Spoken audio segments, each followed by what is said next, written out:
दोस्तों, ये कहानी पूरी तरह से काल्पनिक है और केवल मनोरंजन के लिए बनाया गया है। और इस कहानी में किसी भी व्यक्ति, नाम, उत्पाद या वास्तविकता का अपमान नहीं किया गया है। अगर आप लोग हमारे PRM नॉवल चैनल पर नए हैं तो वीडियो को लाइक और चैनल को सब्सक्राइब जरूर करें, ताकि हम आप तक ऐसी वीडियो पहुंचाते रहें। अगर एपिसोड में कहीं कोई गलती होती है तो आप कमेंट करें, हम उसे फिर से अपलोड करेंगे। धन्यवाद। आप देख रहे हैं फ्लर्टी वाइफी एस रूब हीरो।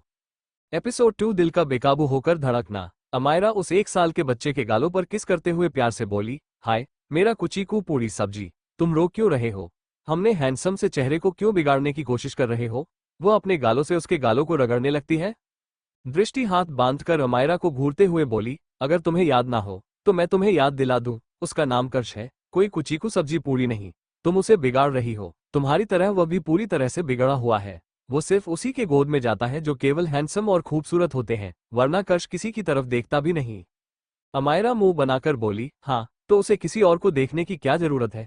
मेरा बेटा हैंडसम है तो उसे सिर्फ हैंडसम लोगों के पास ही जाना चाहिए। दृष्टि अपने माथे को रगड़ने लगती है। वो खुद से बड़बड़ाए, तुम्हारे पास रही तो मैं पागल हो जाऊंगी। बाय द वे, एक बात मेरी कान खोलकर सुन लो, हमारे बगल वाले घर में फिर से कोई शिफ्ट हो रहा है। अगर तुमने इस बार उन सबको भूत बनकर डराकर या मारपीट कर भगाया तो मुझसे बुरा कोई नहीं होगा। पिछली बार वाला पड़ोसी अभी भी हॉस्पिटल में पड़ा हुआ है। इस बार जो कोई भी आएगा उसके साथ तुम कोई शैतानी नहीं करोगी। अमायरा को गुस्सा तो आया, मगर फिर वो मुस्कुराते हुए बोली, मैं कहाँ किसी को परेशान करती हूँ। पिछले पड़ोसी की गलती थी, वो हैंडसम नहीं था, वो टिकलू कहीं का। वो मेरा पड़ोसी बनने के लायक नहीं था। अगर लोग मुझसे पूछते कि मेरा पड़ोसी कैसा है तो मैं क्या कहती? वो टिकलू और बदसूरत है। दृष्टि आखिरी बार वार्निंग देती है, मैं बोल रही हूँ, तुम पड़ोसियों के साथ कुछ नहीं करोगी। इतना कहते ही वो चली जाती है। उसके जाते ही अमायरा कर्ष के गालों को सहलाकर बोली, बेबी किसी की बात मत सुनो। अगर वो हैंडसम नहीं हुआ तो हम उसे भगा देंगे। अगर हैंडसम हुआ तो मैं उसे तुम्हारा नैनी डैडी बना दूंगी। सोचो, अगर वह अमीर हुआ तो रोज हमें चॉकलेट लाकर दे सकता है। इतना कहकर वो अपने होठों पर जीभ फेरती है। कर्ष भी बिल्कुल वैसा ही करता है। दोनों लालची बंदर लग रहे थे। उसके बाद अमायरा आसपास देखती है, वहां कोई नहीं था। वो जल्दी से कर्ष को लेकर ऊपर रूम में भाग जाती है। वो जैसे ही रूम में जाती है, वहां पर 3 और बच्चे कर्ष की उम्र के थे। वे सभी 1 साल के थे, पर सभी बहुत ही ज्यादा हैंडसम और क्यूट लगते थे। मगर एक बच्चा सबसे अलग था। वो बेहद शांति से आंखें बंद करके लेटा था। उसने पिकाचू वाली ड्रेस पहनी थी। वहां पर एक लड़की मौजूद थी जिसने नैनी के कपड़े पहने थे। वो लगातार तीनों बच्चों को देखकर मुस्कुरा रही थी। ये देखकर अमायरा को चिढ़ होने लगती है। वो अपनी कमर पर हाथ रखकर मन ही मन बड़बड़ाती है, देखो तो जरा मेरे हैंडसम बेटे को कैसे घूर रही है। मैं कोई भी खतरा मोल नहीं ले सकती। क्या पता मेरे हैंडसम बेटे पर नजर लगा दे या फिर उससे प्यार कर बैठे। ना ना, मैं इसे अपनी बहू नहीं बना सकती। ये कितनी ज्यादा बड़ी है और मेरे बेटे के हैंडसम फेस के मुकाबले ये खूबसूरत भी नहीं है, इसलिए एक हैंडसम नैनी बेस्ट है। ये सोचते ही उसे खुद पर गर्व होता है। वो जल्दी से कर्ष को बेड पर बैठाकर उस लड़की को घूरते हुए बोली, अब तुम जा सकती हो और मेरे बेटे को घूरना बंद करो। अमायरा की जलन भरी आवाज सुनकर वह नैनी हंसने लगती है और वहां से भाग जाती है। अमायरा बेड पर बैठ जाती है। कर्ष भी बेड पर बैठा हुआ था क्योंकि सभी बच्चे 1 साल के थे। बस एक को छोड़कर सभी काफी ज्यादा एक्टिव थे। अमायरा सभी बच्चों को देखते हुए, जिसने पिकाचू वाले कपड़े पहने थे, वो उसे जबरदस्ती उठाते हुए बोली, त्रांश उठो, पिका पिका उठो, उठो, तुम कैसे सो सकते हो? तुम्हें पता है हमारे पड़ोस में फिर से कोई आने वाला है। मुझे चिंता हो रही है और तुम घोड़े बेचकर कैसे सो सकते हो? उठो। उस बच्चे का नाम त्रांश था। वह एकदम से अपनी आंखें खोलता है। उसकी आंखें गहरी नीली थी। उसकी हिप्नोटाइजिंग आंखें देखकर कोई भी हिप्नोटाइज हो सकता था। वो लगातार अमायरा को घूर रहा था, जैसे बोलना चाह रहा हो कि मुझे सोने दो। मगर अमायरा उसे जबरदस्ती उठाकर बैठा देती है। अब सभी बच्चे उसके सामने बैठे हुए थे। अमायरा उन सभी को घूरते हुए बोली, तुम चारों को मिलकर उस पड़ोसी को तंग करना है और उसे भगाना है, जैसे पिछले बार हम लोगों ने किया था, ठीक है? कर्ष खुश होकर अपने हाथ को ऊपर उठाकर बोला, मम मम। वो अपने सिर को जल्दी जल्दी हिलाने लगा क्योंकि वो बहुत एक्साइटेड था। फिर अमायरा बाकी बच्चों को देखकर बोली, अंश, तक्ष, तुम दोनों भी कुछ बोलो। तक्ष सीधा अमायरा के ऊपर कूद गया और उसके बालों के साथ खेलते हुए खुश होकर बोला, मम। यह इतना कहकर वो अंश की तरफ इशारा करता है तो अंश उसे घूरने लगा। उसके बाद वह पैरों के बल चलते हुए कुछ ही दूरी पर पड़ा टॉय गन उठाता है और इधर उधर घुमाकर देखने लगता है। ये देखकर अमायरा मुंह बनाकर बोली, कितना खड़ूस बच्चा है। फिर वह त्रांश को देखते हुए खुश होकर बोली, पिका, तुम बोलो कि तुम मेरी हेल्प करोगे, फिर मैं तुम्हें गिफ्ट के तौर पर एक हैंडसम नैनी दूंगी जो हमारी देखभाल करेगा। त्रांश अपनी नीली आंखों से उसे घूरते हुए बेड पर लेट गया और एकदम से अपनी आंखें बंद कर ली। ये देखकर अमायरा उदास हो जाती है। फिर बेड पर लेटते हुए जोर से चिल्लाई, आह, तुम लोग बहुत खड़ूस हो, तुम लोगों को मेरी कोई चिंता नहीं है, मैं अब रो दूंगी।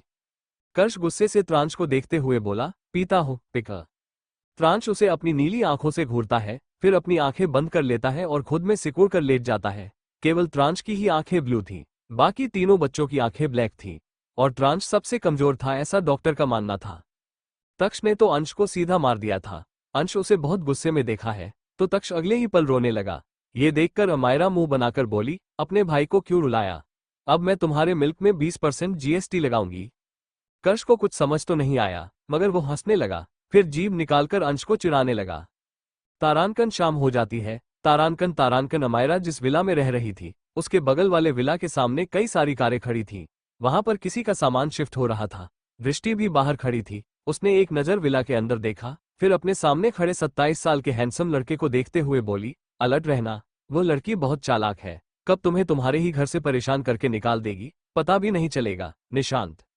निशांत हंसते हुए बोला, वो लोग कमजोर होंगे जो एक लड़की से डर कर भाग गए, पर निशांत कोई कमजोर आदमी नहीं है। मेरे साथ तो मेरा दोस्त भी है, जो साक्षात एक राक्षस है, उसे तो देखते ही वो लड़की भाग जाएगी। ये देखकर दृष्टि मुस्कुराते हुए बोली, ये तो वक्त ही बताएगा, तुम मेरे रिश्तेदार लगते हो, बस इसीलिए एक बार वार्निंग दी है, बाकी तुम जानो। इतना कहते ही वो चली गई। निशांत उसे इग्नोर कर देता है। सारा सामान जल्दी ही शिफ्ट हो गया था और रात भी हो चुकी थी। तभी उस घर के बाहर एक ब्लैक कलर की थार आकर गाड़ी रोकी। अंधेरे में वो थार ठीक से नजर नहीं आ रही थी। ड्राइविंग सीट का दरवाजा खुला और एक हटा कटा लड़का बाहर आया। वो अपनी जेब में हाथ डालकर खड़ा था, उसकी आंखों पर गॉगल्स थे। उसने ब्लैक शर्ट के ऊपर ब्लैक कलर की लेदर जैकेट पहन रखी थी और डेनिम जीन्स पहनी थी, और पैरों में बूट। वो दूर से ही बहुत हैंडसम लग रहा था, पर उसका चेहरा साफ दिख नहीं रहा था। उसका ऑरा डेंजरस था। वो एक एक कदम बढ़ाते हुए विला की तरफ जाने लगा, जहां निशांत शिफ्ट हुआ था। ठीक उसी वक्त एक और परछाई निशांत के घर की तरफ जाने लगती है। जो लड़का विला के अंदर जा रहा था, उसकी नजरें काफी तेज थीं। उसने तुरंत उस परछाई को देख लिया और अपनी जगह पर रुक गया। वो परछाई सफेद कलर के कपड़े पहने हुई थी, उसके बाल खुले थे। वो धीरे धीरे विला के अंदर चली जाती है। उस लड़के की भौहें ऊपर हो गईं।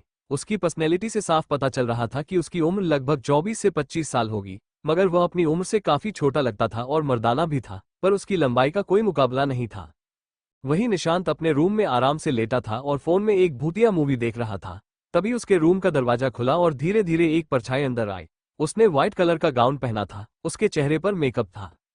उसने अपने एक हाथ में कैंडल पकड़ी हुई थी, जिससे उसका भूतिया चेहरा बहुत डरावना लग रहा था। उसके साथ ही उसने एक हाथ से गोद में एक बच्चे को लिया था। उसने भी व्हाइट कपड़े पहने थे और उसका पूरा चेहरा सफेद रंग का था। यह कोई और नहीं बल्कि अमायरा और कर्ष थे। अमायरा धीरे धीरे निशांत की तरफ बढ़ती है और बहुत ही डरावनी आवाज में कहती है, लगता है तुम्हें भूतिया पिक्चर बहुत पसंद है, अब असल जिंदगी में भूत को भी देख लो। निशांत बड़बड़ाते हुए बोला, यह आवाज कहाँ से आ रही है? मूवी में तो अभी भूत नहीं आया। अमायरा मोमबत्ती को उसकी तरफ करते हुए डरावनी हंसी हंसकर बोली, मूवी में नहीं आया है, पर असल जिंदगी में आ गया है। अब मैं तुम्हें खाऊंगी, मेरा बच्चा बहुत भूखा है, मैं भी भूखी हूँ, हमें खून चाहिए, हमें खून चाहिए। निशांत जो मूवी में खोया था, अचानक ही सामने की तरफ देखकर चौंक जाता है। जब उसने सामने उन दो भूतों को देखा, तो गड़बड़ाते हुए जोर से चिल्लाया, बचाओ बचाओ बचाओ। निशांत गिरते पड़ते रूम से भाग गया और हॉल में सोफे के पीछे चिपक गया। तभी अमायरा आती हुई इधर उधर देखकर डरावनी आवाज में बोली, मेरी आत्मा यहाँ भटक रही है, मुझे और मेरे खानदान को किसी ने मार दिया था। अब जो भी यहाँ रहेगा, हम उसका खून पिएंगे ताकि हम और शक्तिशाली हो सके। बाहर आओ, बदसूरत पुरुष, तुम कहाँ गए हो? कहते हुए वह निशांत के पीछे आकर खड़ी हो गई। फिर डेविल स्माइल करते हुए उसके पैरों पर जोर से लात मारती है। निशांत डरते हुए बोला, आह, नहीं नहीं, मुझे मत मारो, प्लीज मुझे मत मारो। ये घर मेरे नाम पर नहीं है, इसे मेरे दोस्त ने खरीदा है, जाकर उसका खून पियो। निशांत ने अपनी आंखें और कान दोनों बंद कर लिए। वो काफी घबराया हुआ था। वो अपनी आंखें खोलने की हिम्मत नहीं कर पा रहा था। ठीक उसी वक्त कोई अमायरा के पीछे आकर खड़ा हो गया, लेकिन अमायरा को इसका अंदाजा नहीं था। वो निशांत को डराने में लगी थी। अचानक उसे अपने आसपास ठंड का एहसास हुआ। अमायरा को लगा कि उसके गर्दन पर किसी की ठंडी सांस पड़ रही है, तो वो खुद भी डर गई। वो घबराते हुए सोचने लगी, कहीं सच में इस घर में भूत तो नहीं है? अभी तक तो कोई नहीं था और इतनी ठंड क्यों लग रही है यहाँ? वो धीरे धीरे पीछे की तरफ पलटी, लेकिन पीछे खड़े इंसान को देखते ही वो डरते हुए चिल्लाए। उसका पैर गलती से निशांत के पैरों से टकरा गया और वो अनबैलेंस होकर पीछे की तरफ गिरने लगी। लेकिन उस इंसान ने एकदम से अपनी मजबूत बाहों में उसकी कमर को पकड़कर उसे गिरने से बचा लिया। अमायरा का शरीर सीधा उस लड़के के सीने से टकराया तो उसे एक अजीब सी महक आई जिसमें वह खोती जा रही थी। उसने एकदम से अपने सिर को ऊपर किया। ठीक उसी वक्त उस लड़के ने भी अपने सिर को नीचे किया। दोनों की नाक आपस में टकरा गई थी। अमायरा को उसका पूरा चेहरा तो नहीं दिखा, लेकिन उसकी नीली और हिप्नोटाइज आंखें देखकर वह जैसे पागल हो गई। उसका दिल जोर से धड़कने लगा था। उसके आसपास जैसे गिटार बजने लगे थे। उसके कानों में अपने आप ही एक धुन बजने लगी, दिल करे चूचे चूचे चूचे चूचे चे। अमायरा को लग रहा था कि वो बादलों में उड़ रही है, जबकि वो आदमी उसे ठंडी निगाहों से देख रहा था। तभी कर्श घबराते हुए बोला, मम, भूत। अमायरा उसकी आवाज सुनकर भी होश में नहीं आई, क्योंकि वो समझ गई थी कि उसके सामने खड़ा आदमी भले ही बेहद ठंडा था, लेकिन वो जरूर हैंडसम होगा। अमायरा को केवल उसकी नीली हिप्नोटाइज आंखें और पतले अट्रैक्टिव लिप्स ही दिख रहा था। वो अपने मन में कहने लगी, यही मौका है फायदा उठाने का, वरना यह आदमी तुम्हारे हाथ से निकल जाएगा अम्मू डार्लिंग। रात के अंधेरे में इतना हैंडसम लग रहा है तो दिन की उजाले में तो यह मेरी जान ले लेगा। हे भगवान, मेरा दिल बाहर निकलने वाला है।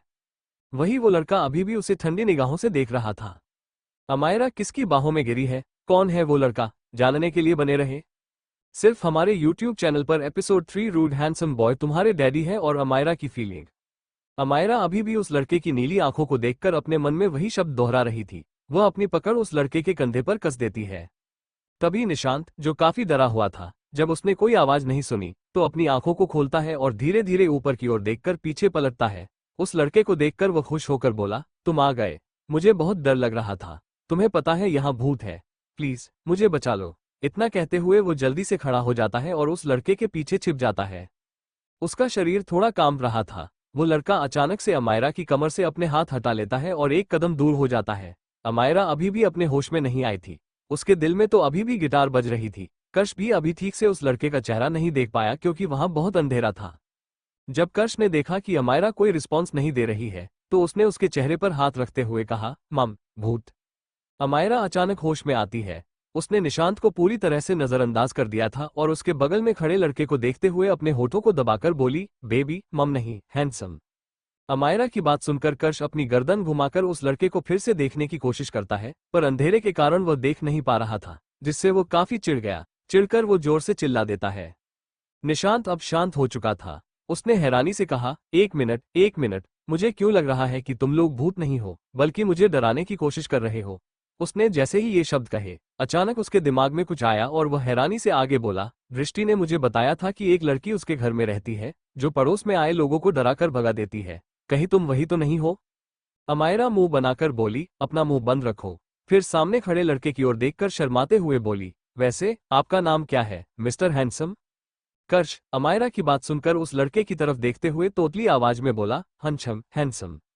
कर्श ने भी भूतिया मेकअप किया हुआ था और उसके आगे के 4 दांत नजर आ रहे थे, जिसमें वो बहुत ही क्यूट लग रहा था। वो लड़का ठंडे भाव से अमायरा को एक नजर देखने के बाद निशांत की तरफ पलटा और तुरंत वहां से जाने लगा। उसके पैरों की आवाज सुनकर अमायरा पीछे से हड़बड़ी में चिल्लाई, मिस्टर हैंडसम, तुम्हारा नाम क्या है? अरे, अपना नाम तो बता दो। अब हम पड़ोसी हैं, सुख दुख में एक दूसरे का साथ देंगे। वो भागकर लड़के के पीछे जाने ही वाली थी, लेकिन तभी निशांत ने जल्दी से उसका हाथ पकड़ लिया और मुंह बनाते हुए बोला, तुमने मुझे डराया, इसलिए अब मेरे घर से दूर जाओ और मेरे दोस्त को परेशान मत करो। वह एक शैतान है, हार्टलेस डेविल। अगर उसने तुम पर नजर डाल दी तो वह तुम्हें तब तक परेशान करेगा जब तक तुम्हारी मौत नहीं हो जाती, इसलिए उससे छेड़खानी मत करो। इतना कहते ही उसने अमायरा को जबरदस्ती विला से बाहर निकालकर दरवाजे पर बंद कर दिया। ये देखकर अमायरा गुस्से से पैर पटकते हुए अपने घर आ गई। दृष्टि हाल में बैठी थी। अमायरा जैसे ही आई, उसने मुस्कुराते हुए कहा, क्या हुआ, भगा नहीं पाए उन सबको? अमायरा के कदम रुक गए। उसकी आंखों के सामने फिर से उस लड़के की नीली आंखें आ गईं, जिससे उसका दिल जोर से धड़कने लगा। वो हल्का शर्माते हुए बोली, दृष्टि, तुमने पहले क्यों नहीं बताया कि वो इतना हैंडसम है? बिल्कुल चटपटा स्पाइसी, पर थोड़ा डरावना भी है। अगर मेरा दिल ऐसे ही धड़कता रहा तो मुझे डर है मेरा हार्ट फेल हो जाएगा, फिर सर्जरी के लिए तुम्हें ही पैसे देने पड़ेंगे। वो कर्श को लेकर सोफे पर लेट गई और बार बार उस लड़के की नीली आंखों को याद कर शर्माने लगी। दृष्टि उसे देखकर हैरान थी। उसने अमायरा के सामने हाथ घुमाते हुए कहा, क्या सच में तुम्हें वो निशांत हैंडसम लग रहा है? अमायरा अपने होश में आते हुए अजीब सी शक्ल बनाने लगी, जैसे उसे उल्टी आ रही हो। फिर अपने सीने पर हल्का सा थपथपाते हुए बोली, कौन? क्या उस लंगूर की बात कर रही हो? मैं तो उसके दोस्त की बात कर रही हूँ। वो नीली आंखें, ऐसा लग रहा था जैसे वो बस मेरे लिए बना है। अब चाहे कुछ भी हो जाए, मैं उसका पीछा नहीं छोड़ूंगी। दृष्टि क्यूरियोसिटी से बोली, क्या सच में उसका दोस्त इतना हैंडसम है? अमायरा एक्साइटेड होकर बोली, दृष्टि, मुझे उसकी सारी इन्फॉर्मेशन चाहिए। वो कब क्या करता है, मुझे सब पता होना चाहिए। तब तक मैं अपने बाकी बच्चों को हैंडसम के बारे में बताकर आती हूँ, ताकि फ्यूचर में उन्हें हमारे रिश्ते से कोई प्रॉब्लम ना हो। वो जल्दी से रूम की ओर भाग गई, जबकि दृष्टि कुछ सोचकर बोली, क्या सच में वो इतना हैंडसम है? पहली बार अमायरा को किसी के लिए इतना पागल देख रही हूँ। फिर वो निशांत को एक मैसेज भेजकर अपने कमरे में चली जाती है।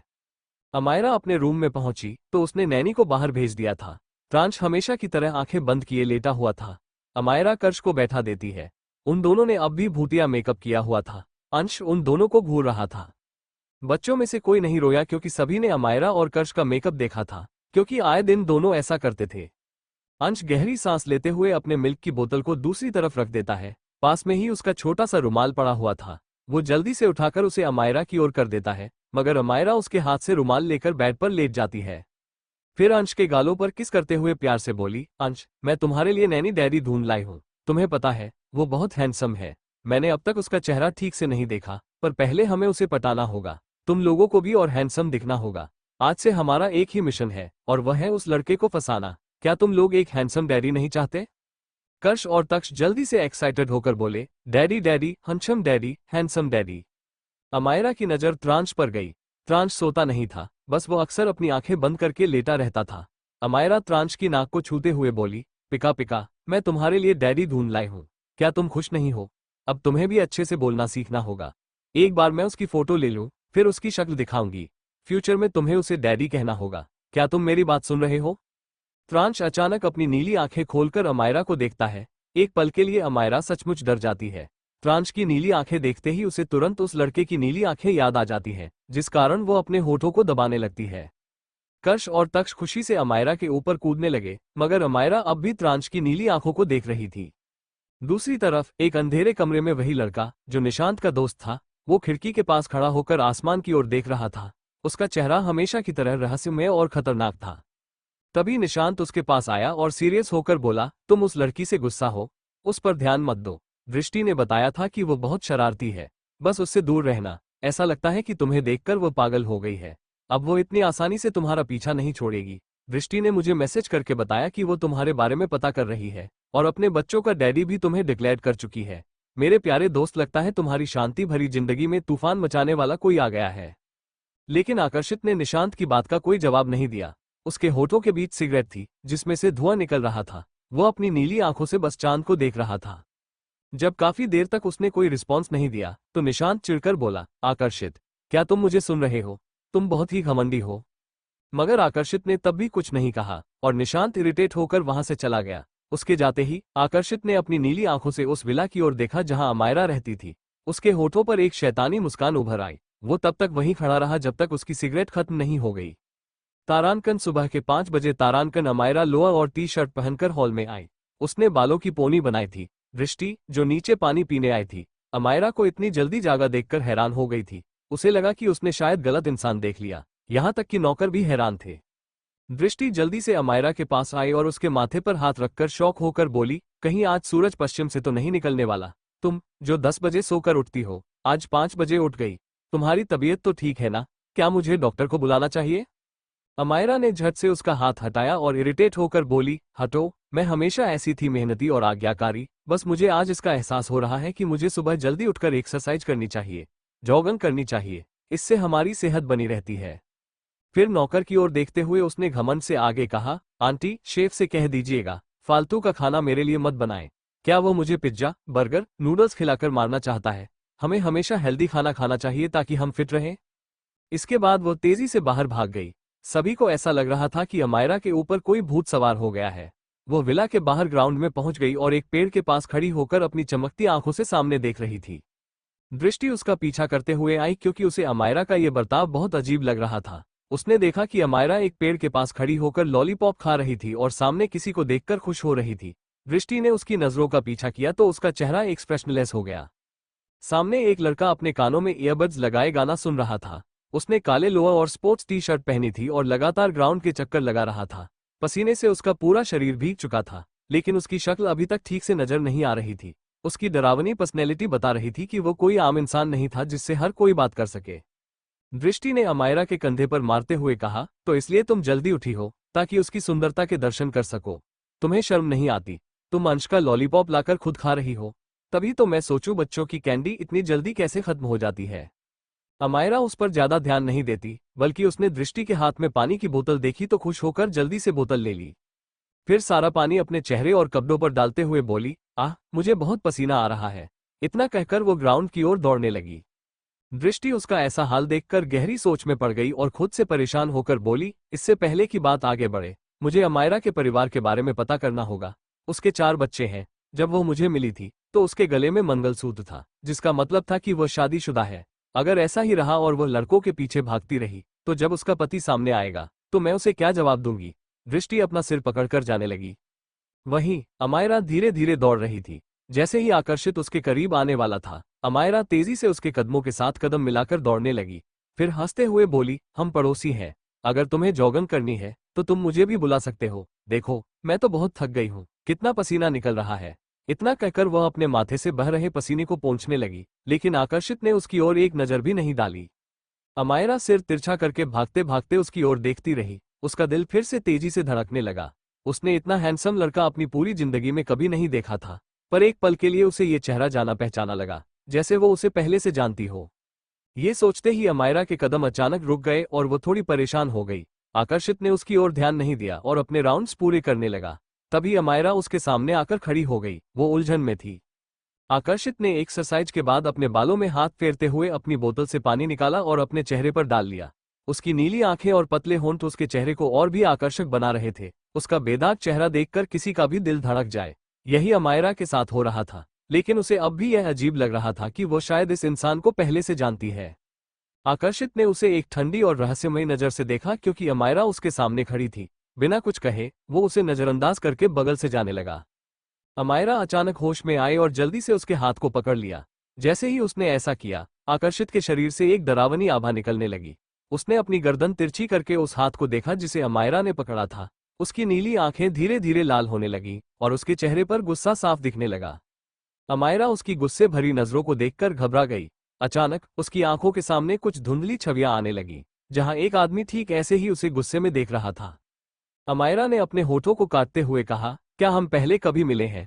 इतना कहकर उसने अपनी पकड़ उसके हाथ से ढीली कर दी। आकर्षित ने उसे ऊपर से नीचे तक घूरते हुए बहुत ही रूखे अंदाज में अपना हाथ छुड़ाया और ठंडी आवाज में बोला, डिस्गस्टिंग। फिर उसने अपने चेहरे को तौलिए से पोंछते हुए एटीट्यूड के साथ अपने विला की तरफ चलना शुरू कर दिया। अमायरा उलझन में उसके पीछे पीछे चल पड़ी। उसे कुछ समझ नहीं आ रहा था। जब आकर्षित अपने विला के दरवाजे के पास पहुंचा तो अमायरा उसके विला के सामने खड़ी हो गई, लेकिन अंदर नहीं गई। आकर्षित अपने विला में एटीट्यूड के साथ कदम रख रहा था और उसे देखकर आसपास के लोग सिर झुका लेते थे, जैसे वे उससे डरते हों। अमायरा ने अपने होठों को फिर से काटा। उसकी बेचैनी और उलझन बढ़ रही थी। उसे ऐसा लग रहा था जैसे उसे चक्कर आ रहा हो। इस बेचैनी के कारण वो तुरंत विला के अंदर भागी। जैसे ही अमायरा विला के अंदर गई, आकर्षित के कदम ठहर गए। उसने एक बार फिर अपनी नजरें घुमाई और उस दिशा में देखने लगा जहां अमायरा गई थी। उसकी आंखों में कोई अजीब सी फीलिंग थी, लेकिन उसमें एक शैतानियत और सीक्रेट साफ झलक रहा था। वो हल्के से मुस्कुराया। उसकी मुस्कुराहट ऐसी थी मानो कोई शैतान मुस्कुरा रहा हो। कौन है आकर्षित? क्या वो अमायरा को पहले से जानता है? क्या है उसका और अमायरा का रिश्ता? जानने के लिए बने रहे सिर्फ हमारे YouTube चैनल पर। एपिसोड 4। डैडी और इसने तुम्हें डैडी क्यों कहा? अमायरा हॉल में बेबी के पास बैठी थी। फर्श पर खिलौने बिखरे हुए थे। अंश को केवल टॉय गन ही पसंद थी। वह अपने टॉय गन के साथ खेल रहा था। तक्ष वहीं बगल में गद्दे पर लेटकर बोतल से मिल्क पी रहा था। त्रांश पेट के बल लेटा था। उसका जब मन होता वो अपने सिर को ऊपर करके आसपास देखता, पर जब उसने देखा कि अमायरा उसके पास बैठी है तो वह शांत होकर फिर से आंखें बंद कर लेता। लेकिन उसने अपने एक हाथ से अमायरा के कपड़ों को मजबूती से पकड़ा हुआ था। लेकिन कर्ष सबको परेशान कर रहा था। कर्ष पहले अमायरा के बगल में बैठा था, फिर उसके गोद में बैठा था। अमायरा किसी गहरी सोच में गुम थी, इसलिए उसने कर्ष पर ध्यान नहीं दिया था। कर्ष उसकी गोद से उतरकर रेंगते हुए तक्ष के पास पहुंच गया। उसने तक्ष के हाथ से मिल्क की बोतल छीन ली और उसे खुद पीने लगा। ये देखकर तक्ष गुस्से से अपनी बोतल वापस लेने की कोशिश करता है, मगर कर्ष नहीं देता तो तक्ष उसे धक्का दे देता है। कर्ष गिर जाता है, मगर उसे चोट नहीं लगती क्योंकि उसके पीछे ही मुलायम गद्दा बिछा हुआ था। कर्ष गुस्से से उठा और उसने तक्ष के मुंह को नोच लिया। तक्ष भी चिड़चिड़ाते हुए उसके गालों को कसकर पकड़ लेता है और दोनों की महाभारत शुरू हो जाती है। मगर दोनों में से कोई हार नहीं मानता। लड़ते लड़ते दोनों त्रांश के ऊपर गिरने लगते हैं। त्रांश को जब महसूस हुआ कि कोई उसके आसपास है, तो वो एकदम से अपनी आंखें खोलकर नीली आंखों से दोनों को घूरने लगता है।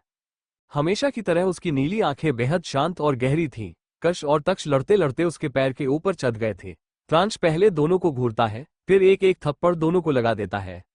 दोनों की नजर जब त्रांश के गुस्से से भरे चेहरे पर पड़ी, तो दोनों डरते हुए लड़ना बंद कर देते हैं और थोड़ी दूर जाकर बैठ जाते हैं। त्रांश बहुत ही सख्त बच्चा था। भले ही वो 1 साल का था, लेकिन वो गुस्सैल था और हमेशा शांत रहना पसंद करता था।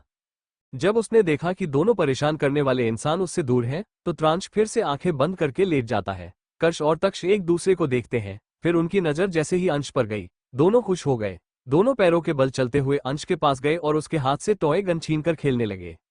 अंश दोनों को इग्नोर करके त्रांश के पास जाकर शांति से लेट जाता है। त्रांश एक नजर उसे देखता है, फिर वह भी आंखें बंद कर लेता है, मगर कर्ष और तक्ष से यह बर्दाश्त नहीं हुआ।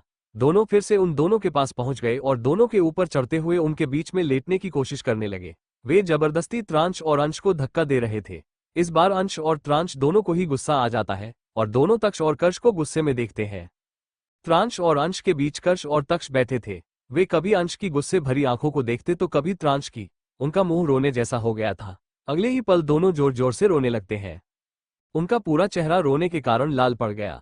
अमायरा जो बगल में बैठी कुछ सोच रही थी, अचानक होश में आती है। जब वो देखती है कि दोनों शैतान रो रहे हैं, तो वह हाथ बढ़ाते हुए उन्हें अपने गोद में ले लेती है और आंसू पोंछते हुए प्यार से बोली, क्या हुआ तुम्हें? तुम दोनों क्यों रो रहे हो? उसके बाद वो अंश और त्रांश को देखती है, जो आराम से लेटे हुए थे। कर्ष अपनी उंगली त्रांश की तरफ करके रोते हुए बोला, पीता पिका। अमायरा को कर्ष की बात समझ नहीं आई। वह दोनों के आंसू पोंछकर दोनों के गालों पर किस करते हुए बोली, कर्ष, तक्ष, तुम्हारा मिल्क यहीं पर रखा है, क्यों रो रहे हो? क्या तुम अपने भाई के साथ खेलना चाहते हो? तुम्हें पता है ना, तुम्हारा भाई खेलना पसंद नहीं करता, इसीलिए वह नहीं खेल सकता और वो बहुत ही ज्यादा वीक है। तुम्हें उसका ध्यान रखना चाहिए। तक्ष अंश की तरफ इशारा करके बोला, मम्मम, ये हा। अमायरा को अभी भी कुछ समझ नहीं आया। उसे लगा बस बच्चे मस्ती मस्ती में ही खेलते हुए रो रहे हैं। वो गहरी सांस लेती है। उसी वक्त दृष्टि बिजनेस सूट पहनकर आ गई थी। उसके चेहरे पर कोई भाव नहीं था। नीचे आते ही उसने जब नीचे का नजारा देखा, तो वो एक गहरी सांस लेते हुए अमायरा को देखने लगी। दृष्टि अमायरा से कुछ कहना चाहती थी। उसी वक्त निशांत अंदर आ जाता है। जब वो अपने सामने इतने सारे बच्चों को देखता है, तो पहले हैरान हो जाता है, फिर वो एक्साइटेड होकर बोला, दृष्टि, ये सारे ब्रांड किसके हैं? इन्हें देखकर लग रहा है सब एक ही उम्र के हैं। हे भगवान, आखिर इनकी माँ कौन है? बहुत ही हिम्मत वाली है वो, जो एक साथ इतने बच्चों को पैदा कर दिया। अमायरा उसे गुस्से में घूरते हुए बोली, मुंह बंद रखो, खबरदार मेरे बच्चों पर नजर डाली तो। निशांत को पहले से ही पता था कि ये अमायरा के बच्चे हैं, पर उसने यह नहीं सोचा था कि 4 बच्चे हैं। वो अभी भी इस बात को पचा नहीं पा रहा था। वो एक्साइटमेंट के कारण अंश को देखता है, फिर त्रांश को। त्रांश को अजनबी लोग बिल्कुल पसंद नहीं थे, इसलिए जैसे ही निशांत ने उसके हाथ को पकड़कर उसे गोद में लेने की कोशिश की, वह एकदम से आंखें खोलता है और जोर जोर से रोते हुए निशांत के गालों को नोचना शुरू कर देता है। वो बहुत ही ज्यादा एग्रेसिव हो गया था, जैसे वो हमेशा होता था। उसे केवल अमायरा ही पसंद थी, बस। अमायरा जब ये देखती है, तो वो जल्दी से तक्ष और कर्ष को अपनी गोद से नीचे उतार देती है। वो निशांत से गुस्से में बोली, निशांत, उसे वापस करो, उसे बाहर लेकर मत जाओ, वो बहुत वीक है। बाहर का टेम्परेचर उसके लिए सही नहीं है। मगर निशांत को लगा बस अमायरा ऐसे ही कह रही है। वो जल्दी से त्रांश को लेकर बाहर की तरफ भागने लगा। अमायरा थोड़ी घबराई हुई थी, पर गुस्से में भी थी।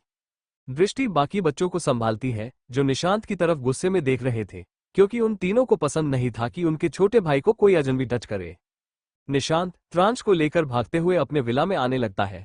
त्रांश ने अभी भी कसकर उसके बालों को पकड़ा हुआ था और चिल्ला रहा था, ममा। अमायरा निशांत के पीछे पीछे भाग रही थी। तभी निशांत गेट के पास किसी से टकरा गया। वो जल्दी से त्रांश की पकड़ से अपने बाल छुड़ाते हुए सामने की तरफ देखता है, जहां आकर्षित खड़ा था। वो फोन पर किसी से बात कर रहा था, लेकिन निशांत के टकराने से वो उसे गुस्से में घूरने लगता है। निशांत ये देखकर डर जाता है। त्रांश, जो पहले से ही चिड़चिड़ा और एग्रेसिव था, निशांत के बालों को और जोर से नोचते हुए उसके गाल पर अपने छोटे छोटे शार्प दांतों से बाइट कर देता है। निशांत जोर से चिल्लाते हुए बोला, आह, बचाओ बचाओ, ये बच्चा नहीं, ये तो ज़ॉम्बी है। आकर्षित, मुझे बचाओ, यह मुझे खा जाएगा। आकर्षित गुस्से में उसे घूर रहा था, जबकि त्रांश और भी ज्यादा जोर से रोने लगा। लेकिन जैसे ही त्रांश की नजर आकर्षित पर पड़ी, वह रुक गया। वो तुरंत आकर्षित की गोद में कूद गया और रोते हुए बोला, डैडी, डैडी। वो अपने छोटे से सिर को आकर्षित के कंधे पर रखते हुए त्रांश खुद में सिकुड़ने लगा और उसकी आंखें बंद हो गईं। बाहर हल्की हल्की धूप थी और थोड़ी ठंडी हवा चल रही थी। जिससे त्रांश और भी सिकुड़कर आराम पाने की कोशिश कर रहा था, क्योंकि वहां का टेम्परेचर उसके लिए सही नहीं था। आकर्षित की गहरी आंखें निशांत को घूर रही थी, जो डर के मारे कांप रहा था, लेकिन को त्रांश के मुंह से डैडी सुनकर अपनी आईब्रो सिकोड़ लेता है। निशांत हकलाते हुए बोला, तुम्हारा नाम सही है आकर्षित, हर कोई तुम्हारी तरफ आकर्षित हो जाता है, यहां तक कि ये ज़ॉम्बी बच्चा भी तुम्हारी तरफ खींचा चला आया। लेकिन आकर्षित ने कोई रिस्पॉन्स नहीं दिया। लेकिन तभी निशांत को कुछ याद आया, तो वो चौंकते हुए बोला, अंडरस्कोर, अरे अभी इस ज़ॉम्बी ने तुम्हें डैडी कहा। ओ गॉड। आकर्षित के माथे के बीच शिकन आ गई। आखिर क्यों त्रांश, जो कभी बोलता नहीं था, वो आकर्षित को डैडी बोल रहा। आखिर कौन है आकर्षित, जानने के लिए बने रहे सिर्फ हमारे यूट्यूब चैनल पर। एपिसोड 5 स्माइली को मम्मा चाहिए, मम्मा जिंदा है डैडी। त्रांश आकर्षित की गर्दन में अपने सर को छुपा लेता है। तभी अमायरा गुस्से में वहां पहुंचती है और निशांत के पैरों पर मारते हुए बोली, तुम्हारी हिम्मत कैसे हुई मेरे पिका को लेकर भागने की? मैंने कहा था ना कि वो बहुत वीक है और बाहर का टेम्परेचर उसके लिए सही नहीं है। अमायरा की नजर फिर आकर्षित पर पड़ी और वह शांत हो गई। उसकी नजर आकर्षित के रूड अट्रैक्टिव चेहरे पर थी। आकर्षित ने एक हाथ से त्रांश को पकड़ा हुआ था, जबकि दूसरा हाथ उसकी जेब में था। अमायरा ने एक पल के लिए उसकी ओर देखा, फिर मुस्कुराते हुए बोली, लगता है मेरा बेटा तुम्हें पसंद करता है। इत्तेफाक से मेरी और मेरे बेटे की पसंद बहुत अच्छी है। क्या तुम्हें मेरा बेटा पसंद है? तुम उसके साथ खेल सकते हो, पर घर के अंदर ही रहना, बाहर रहना उसके लिए ठीक नहीं है। आकर्षित ने उसकी बातों का जवाब नहीं दिया, बस उसे घूरता रहा। उसकी डोमिनेटिंग आंखें अमायरा के मुस्कुराते हुए चेहरे पर थीं, जहां डिंपल पड़ रहे थे। अचानक आकर्षित ने त्रांश को अमायरा की गोद में दे दिया और वहां से चला गया। अमायरा उसे जाते हुए देख मुंह बनाते हुए बोली, हाय मेरा रूड हीरो। निशांत ने अचानक देखा कि त्रांश की मुट्ठी में उसके बाल थे, तो वो चौंकते हुए बोला, हे भगवान, इस ज़ॉम्बी ने मेरे बाल नोच लिए। लेकिन जैसे ही वो त्रांश के हाथ को छूने की कोशिश करता है, त्रांश अमायरा को और कसकर पकड़ लेता है।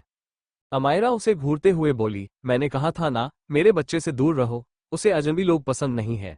निशांत को ये सुनकर थोड़ा अजीब लगा और वह अपनी कमर पर हाथ रखकर हंसते हुए बोला, अगर उसे अजनबी लोग पसंद नहीं है, तो वो मेरे दोस्त आकर्षित के ऊपर डैडी बोलते हुए कैसे चढ़ गया? फिर निशांत चिढ़ाते हुए आगे बोला, तुम्हारे बच्चे तुमसे भी ज्यादा चालाक है। 1 साल के लगते हैं, मगर कितने शातिर हैं। अमायरा को केवल एक ही शब्द सुनाई दे रहा था कि त्रांश ने आकर्षित को डैडी कहा। ये सुनकर वो खुश हो गई और त्रांश के गालों पर किस करके बोली, पिका बेबी, तुम बहुत अच्छे हो, पर तुमने आज तक कभी मुझे मम्मा नहीं बुलाया और उसे डैडी कह दिया। मैंने तुम्हें कितनी बार मम्मा बोलना सिखाया है, पर तुम कुछ नहीं बोले। पर कोई बात नहीं, गिफ्ट के तौर पर मैं आज तुम्हें 30% एक्स्ट्रा मिल्क और पिका वाले 2 सेट ड्रेस भी दिलाऊंगी। ये कहकर वो खुशी खुशी घर के अंदर भाग गई, क्योंकि त्रांश का चेहरा लाल पड़ने लगा था। निशांत अपने बालों को खुजाते हुए शौक था और जब वो घर के अंदर पहुंचा तो उसने देखा कि आकर्षित सोफे पर बैठा ब्लैक कॉफी पी रहा था। उसका चेहरा हमेशा की तरह कोल्ड और एक्सप्रेशनलेस था, जिससे निशांत डर गया और थोड़ी दूर पर जाकर बैठ गया। कुछ देर तक आकर्षित को घूरने के बाद वो खुद को रोक नहीं पाया और पूछ बैठा, उस ज़ॉम्बी बच्चे ने तुम्हें डैडी कहा और तुमने कुछ भी नहीं कहा। वह चालाक लड़की तुम्हें फंसा रही है। यार तुम तो इतने इंटेलिजेंट और रूड हो, तुम उसके जाल में कैसे फंस सकते हो? कुछ दिन पहले मेरे मामू की बेटी तुम्हारे गोद में आने के लिए रो रही थी, मगर तुमने उसे नहीं उठाया और अब एक अजनबी बच्चे को गोद में ले लिया। आकर्षित की नीली आंखें गुस्से से निशांत को घूर रही थीं। निशांत ने जैसे ही आई कांटेक्ट किया, उसे अजीब लगने लगा।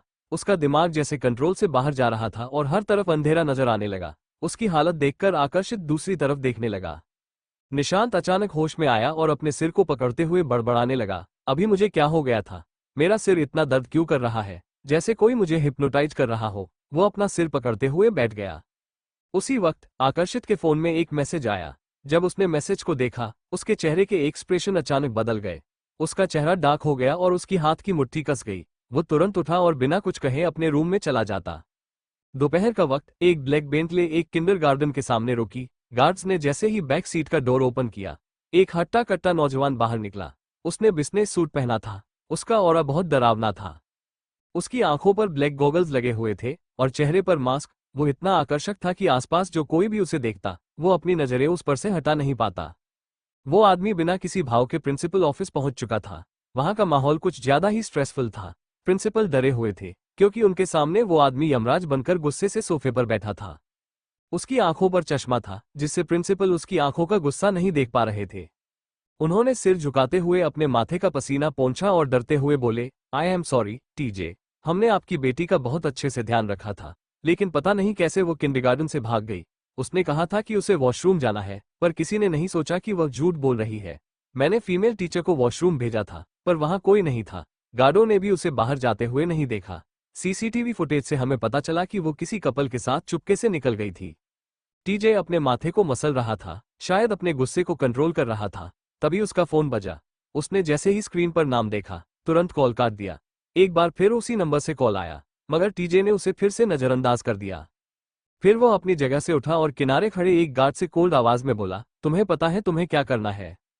इसके आगे टीजे ने कुछ नहीं कहा। गार्ड ने जल्दी से प्रिंसिपल को देखते हुए बिना भाव के कहा, बेहतर होगा आप रिजाइन कर दें और यह शहर छोड़कर चले जाएं, क्योंकि अगर आप टीजे की नजरों में आ गए तो वह आपको जान से मारने से पहले एक बार भी नहीं सोचेंगे। ये उनकी वार्निंग है। ये सुनकर प्रिंसिपल के कदम लड़खड़ा गए और वो वहीं सोफे पर गिर पड़े। वहीं दूसरी तरफ अमायरा ने त्रांच को एक मोटे से बेबी टॉवल में अच्छे से ढक लिया था। त्रांच अपनी नीली आंखों से उसे घूर रहा था। ये देखकर अमायरा को बहुत अच्छा लग रहा था, क्योंकि त्रांच जब अपने 4 छोटे छोटे दांत दिखाता था तो वो बहुत क्यूट लगता था। अमायरा जल्दी से हॉल में आई और अपने तीनों बड़े बच्चों तक्ष, अंश और कर्ष के गालों पर किस करते हुए बोली, तुम तीनों अच्छे से रहना और बिल्कुल भी लड़ाई मत करना। मैं तुम्हारे सबसे छोटे भाई को लेकर हॉस्पिटल जा रही हूँ। कोई बदमाशी मत करना और तारा दीदी के साथ खेलना, ओके? इतना कहते हुए वो त्रांच को गोद में लेकर तारा को देखते हुए सीरियस होकर बोली, उनका अच्छे से ध्यान रखना, और हाँ, ठीक आधे घंटे बाद उन्हें मिल्क दे देना। ध्यान रहे, उन्हें ज्यादा चॉकलेट मत खिलाना, सिर्फ कुछ फ्रूट्स काट कर देना। तारा ने सिर हिलाकर हामी भरी और अमायरा त्रांच को लेकर ड्राइवर के साथ हॉस्पिटल के लिए निकल गई। अभी वे लोग हाईवे के पास ही पहुंचे थे कि मौसम फिर से बिगड़ने लगा। अमायरा ने त्रांच को अच्छे से पकड़कर उसके माथे पर हाथ रखा, उसका तापमान चेक करने के लिए। जब तापमान नॉर्मल निकला तो उसने राहत की सांस ली। फिर वो उसके गालों को खींचते हुए प्यार से बोली, बेबी, तुम इतनी जल्दी बीमार क्यों पड़ जाते हो? तुम अपने बाकी भाइयों की तरह एक्टिव भी नहीं हो, पर कोई बात नहीं, मैं तुम्हें सब सिखा दूंगी। इतना कहकर वो उसके साथ खेलने की कोशिश करती है, मगर त्रांच उसे अपनी नीली आंखों से घूरता है और फिर अपनी आंखें बंद कर लेता है। ये देखकर अमायरा ने हंसते हुए कहा, खड़ूस, तुम केवल एक बार उस खड़ूस आदमी से मिले हो और तुम्हारी हरकतें बिल्कुल उसकी जैसी हो गई हैं। बार बार मुझे इग्नोर करते हो। अगर तुम इतने क्यूट और हैंडसम नहीं होते तो मैं तुम्हें जरूर डांटती। ड्राइवर लगातार गाड़ी चला रहा था। उनसे कुछ ही दूरी पर एक लगभग 4 साल की बच्ची थी, जिसने पिंक कलर की मिनी स्कर्ट पहनी थी, जिसमें मिकी माउस बना हुआ था, और व्हाइट कलर का टॉप। उसके बालों की 2 चोटियां बंधी हुई थी और उसकी पीठ पर एक रेड कलर का क्यूट सा बैग था। उसने व्हाइट कलर के शूज पहने थे और वो बहुत ही क्यूट लग रही थी। वो एक बार पीछे मुड़कर देखती है, जहां कई सारे बॉडीगार्ड्स उसके पीछे भाग रहे थे। ये देखकर वो अपनी कमर पर हाथ रखकर बोली, स्माइली से पंगा हो। इतना कहते ही उसने पूरी ताकत लगाकर आगे की ओर भागना शुरू कर दिया। भागते भागते वो हाईवे के पास आ गई थी। अचानक उसका पैर मुड़ा और वो जमीन पर घुटनों के बल गिर गई। उसके घुटने में चोट लग गई थी, पर उसने रोने के बजाय अपने घुटने को सहलाना शुरू कर दिया। तभी अमायरा की कार एकदम से उसके पास आकर रुकी। स्माइली घबराकर अपनी आंखें बंद करते हुए जोर से चिल्लाई, आह! ड्राइवर ने एकदम से कार रोकी थी। वो थोड़ा घबरा गया। अमायरा आगे की ओर झुकी और गुस्से में ड्राइवर से बोली, तुम कैसे कार ड्राइव कर रहे हो? तुम 28 साल के हो, कोई बच्चे नहीं? ड्राइवर माफी मांगते हुए बोला, आई एम सॉरी मैडम, मैंने ध्यान नहीं दिया। सामने एक छोटी बच्ची थी, इसलिए मुझे कार एकदम से रोकनी पड़ी। ये सुनकर अमायरा बाहर की तरफ देखने की कोशिश करती है, मगर उसे सिर्फ बच्ची की पीठ नजर आ रही थी। वह अपनी भौहें चढ़ाते हुए बोली, जाकर देखो, उसे चोट तो नहीं लगी। ड्राइवर जल्दी से बाहर निकला। उसने बच्ची को खड़ा किया और उसे ऊपर से नीचे तक स्कैन करते हुए पूछा, बच्चे, तुम्हें लगी तो नहीं? तुम ठीक हो ना? स्माइली के घुटने के पास थोड़ी सी खरोच थी। उसने जल्दी से ड्राइवर से थोड़ा दूर हटते हुए कहा, अंकल, स्माइली को बचा लीजिए। कुछ लोग स्माइली को किडनैप कर रहे हैं। वो बुरे अंकल हैं। उसने इतना कहा ही था कि तभी गार्ड्स उसके पास पहुंच गए। एक गार्ड स्माइली को पकड़कर उठाते हुए बोला, टीजे गुस्से में है, उन्हें पता चल गया है कि तुम भाग चुकी हो। आज तुम्हारी खैर नहीं, स्माइली। ये सुनकर स्माइली निराश हो गई। फिर जबरदस्ती खुद को छुड़ाने लगी और बोली, स्माइली को मम्मा को ढूंढना है। आप सब गंदे हो, स्माइली खुद अपनी मम्मा को ढूंढेगी। गार्ड ने उसकी बातों को इग्नोर करते हुए उसे जबरदस्ती उठा लिया और ले जाने लगा। स्माइली उसे मारने की कोशिश कर रही थी। अमायरा ने कार का शीशा नीचे किया और बाहर देखने लगी। इस वक्त स्माइली की नजर उस पर पड़ी और उसने अमायरा की एक झलक पाकर खुशी से मम्मा मम्मा चिल्लाना शुरू कर दिया। मगर गार्ड्स उसे जबरदस्ती ले जा रहे थे, इसलिए वे ध्यान नहीं दे पाए। ड्राइवर वापस कार में आकर बैठ गया तो अमायरा ने हैरानी से पूछा, वो कौन थे जो उसे ले गए? तुमने उसकी मदद क्यों नहीं की? और उसे चोट तो नहीं लगी थी? ड्राइवर आराम से बोला, मैडम, चिंता मत करिए। गार्ड्स को देखकर साफ पता चल रहा था कि वो किसी अमीर खानदान से है, और बच्ची को देखकर भी नहीं लग रहा था कि वो किडनैप नहीं हुई है। जरूर किसी कारण से वो घर से भागी होगी और गार्ड्स को परेशान कर रही होगी। बच्चे ऐसे ही होते हैं। अमायरा को कुछ अजीब सा लग रहा था। वो कांच से बाहर उन गार्ड्स को देखने की कोशिश कर रही थी जो अब काफी दूर जा चुके थे। फिर उसने ज्यादा ध्यान नहीं दिया और अपनी आंखें बंद कर ली। वहीं दूसरी तरफ वो गार्ड्स स्माइली को जबरदस्ती एक विला लेकर आ जाते हैं। हाल में पहले से ही एक आदमी मौजूद होता था जिसने बिजनेस सूट पहन रखा था। उसके चेहरे पर मास्क लगा था पर ज्यादा अंधेरा होने के कारण उसका चेहरा ठीक से नजर नहीं आ रहा था। स्माइली भागते हुए गई और सोफे पर चढ़कर उस आदमी को हाथ को पकाकर मुंह बनाकर बोली, अंडरस्को डैडी आज।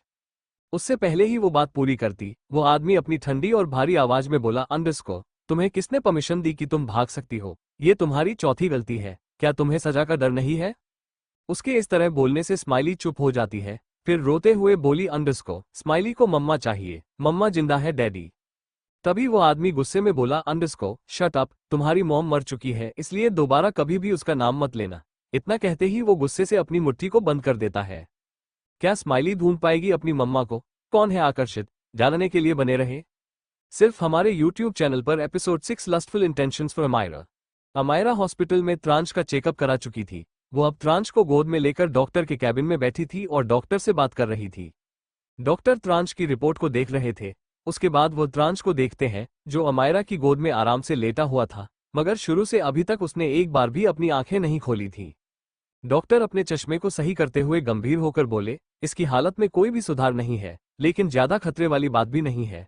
अगर आसपास का माहौल अच्छा हो तो ये भी जल्दी ही नॉर्मल बच्चों की तरह ही बर्ताव करेगा। पर हाँ, अभी भी इसे बाहर के टेम्परेचर से दूर रखिए। इसे केवल फुल कपड़े ही पहनाना है। इसे कुछ भी ठंडा खाने को ना दें। इतना कहते ही डॉक्टर कुछ दवाएं लिखकर देते हैं। अमायरा एक गहरी सांस लेती है, फिर त्रांश की रिपोर्ट लेकर अस्पताल से बाहर निकल जाती है। उसने देखा ड्राइवर थोड़ा परेशान लग रहा है, तो अमायरा उसके पास जाकर अपनी आईब्रो ऊपर करते हुए पूछती है, क्या हुआ? ड्राइवर ने कार की तरफ इशारा करते हुए कहा, देखिए पता नहीं कैसे कार का टायर पंचर हो गया है, इसमें बहुत वक्त लग जाएगा। ये सुनकर अमायरा अपने सर को झुकाकर त्रांश को देखती है। त्रांश ने इस वक्त अपनी आंखें खोली हुई थी। वह अपनी नीली गहरी आंखों से अमायरा को देखते हुए अपने अंगूठे को चूस रहा था। ये देखकर अमायरा उसके नाक को खींचते हुए प्यार से बोली, मेरे पिका को भूखू भूखू लग गई, चिंता मत करो, हम जल्दी से घर पहुंच जाएंगे। इतना कहकर वो कार से अपना बैग निकाल लेती है और ड्राइवर को देखते हुए कहती है, मैं टैक्सी ले लूंगी। इतना कहकर वो रोड की तरफ जाने लगी, मगर ड्राइवर बोला, मैडम आपके लिए इस तरह अकेले जाना सही नहीं होगा। अमायरा त्रांश को अच्छे से संभालते हुए बोली, पर मैं ज्यादा देर तक बाहर नहीं रह सकती। अमायरा टैक्सी को रोकने की कोशिश कर रही थी, मगर एक भी टैक्सी रुक नहीं रही थी।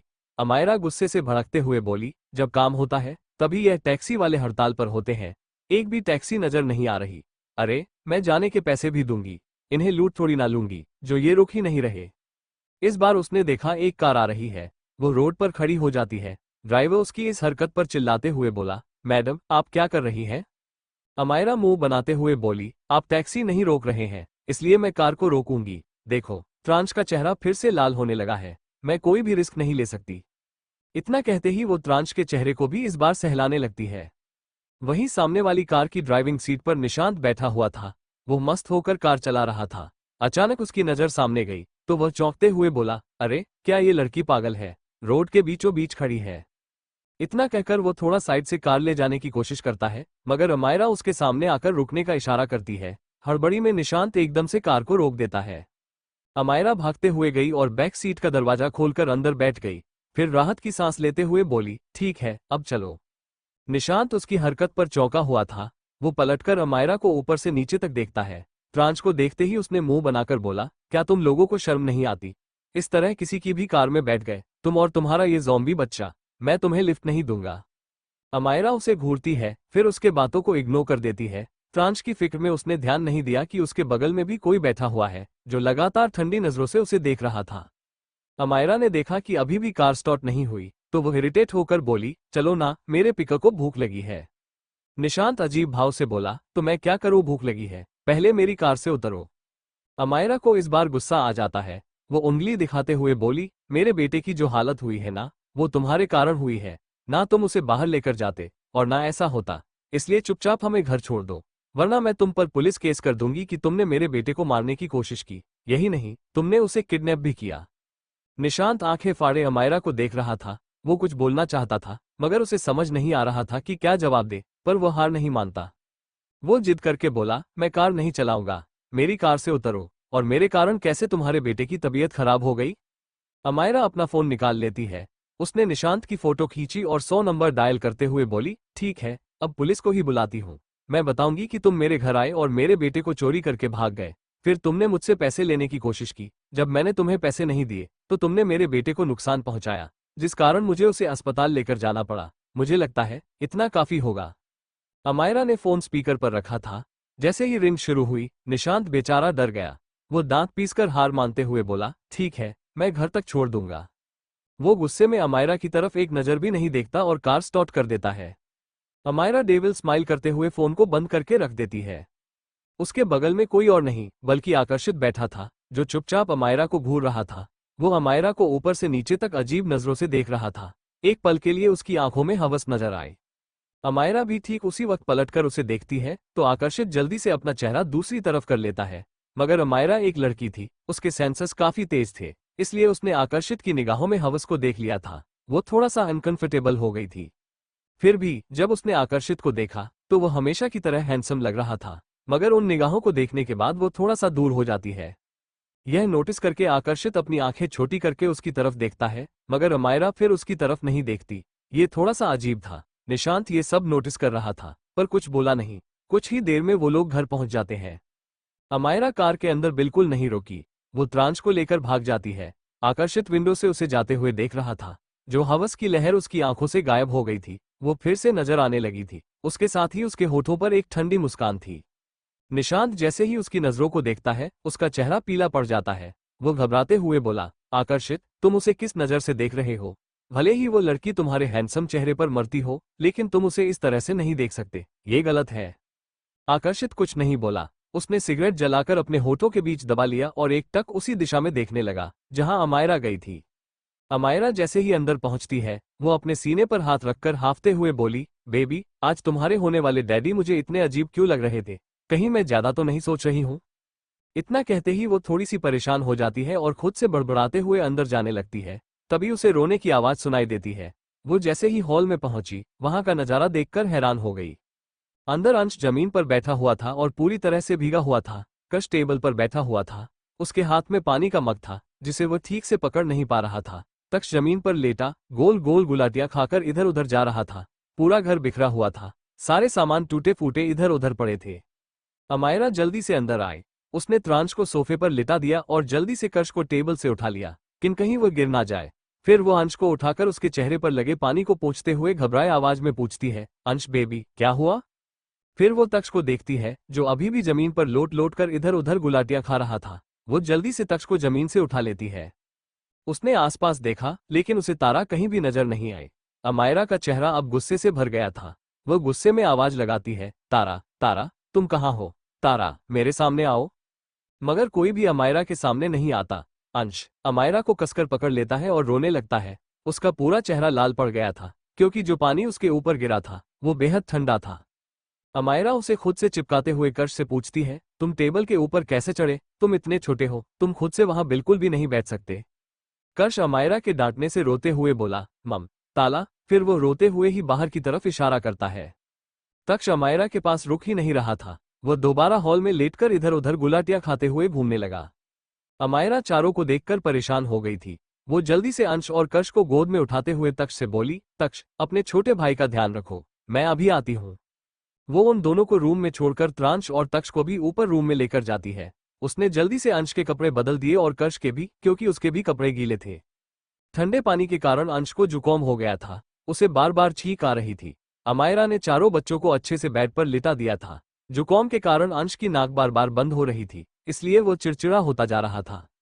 अमायरा किसी को कॉल करती है। उसने थोड़े गुस्से में कहा, पता करो तारा कहाँ है और वो कब से गायब है। इतना कहते ही वो कॉल कट कर देती है। फिर अंश के चेहरे को रुमाल से पोंछते हुए चिंता से बोली, मुझे एक नैनी पर विश्वास नहीं करना चाहिए था। सॉरी बेबी, पता नहीं पास्ट में जब मैं त्रांश को लेकर हॉस्पिटल जाती थी क्या तब भी वो तुम लोगों के साथ ऐसा करती थी। ये सोचते ही उसका चेहरा सख्त हो जाता है और उसने खुद से कहा, अगर तारा सच में ऐसा करती है तो मैं उसे जरूर जान से मार डालूंगी। शाम तक अंश को बुखार हो गया था। घर में उन लोगों के अलावा कोई नहीं था और तारा अभी तक नहीं आई थी।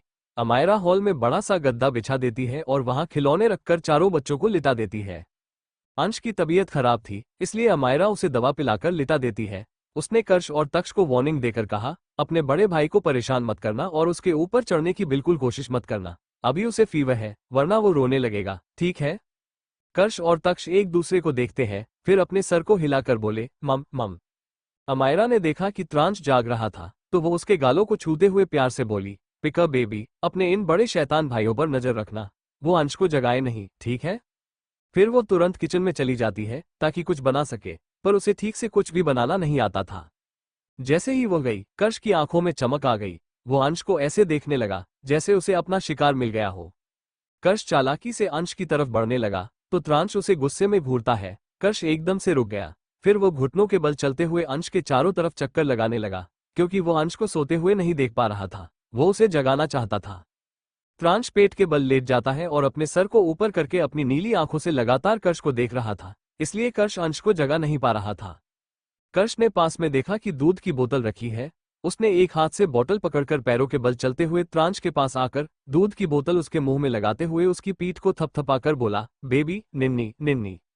त्रांश मिल्क की बोतल हटाते हुए उसे गुस्से में देखने लगा।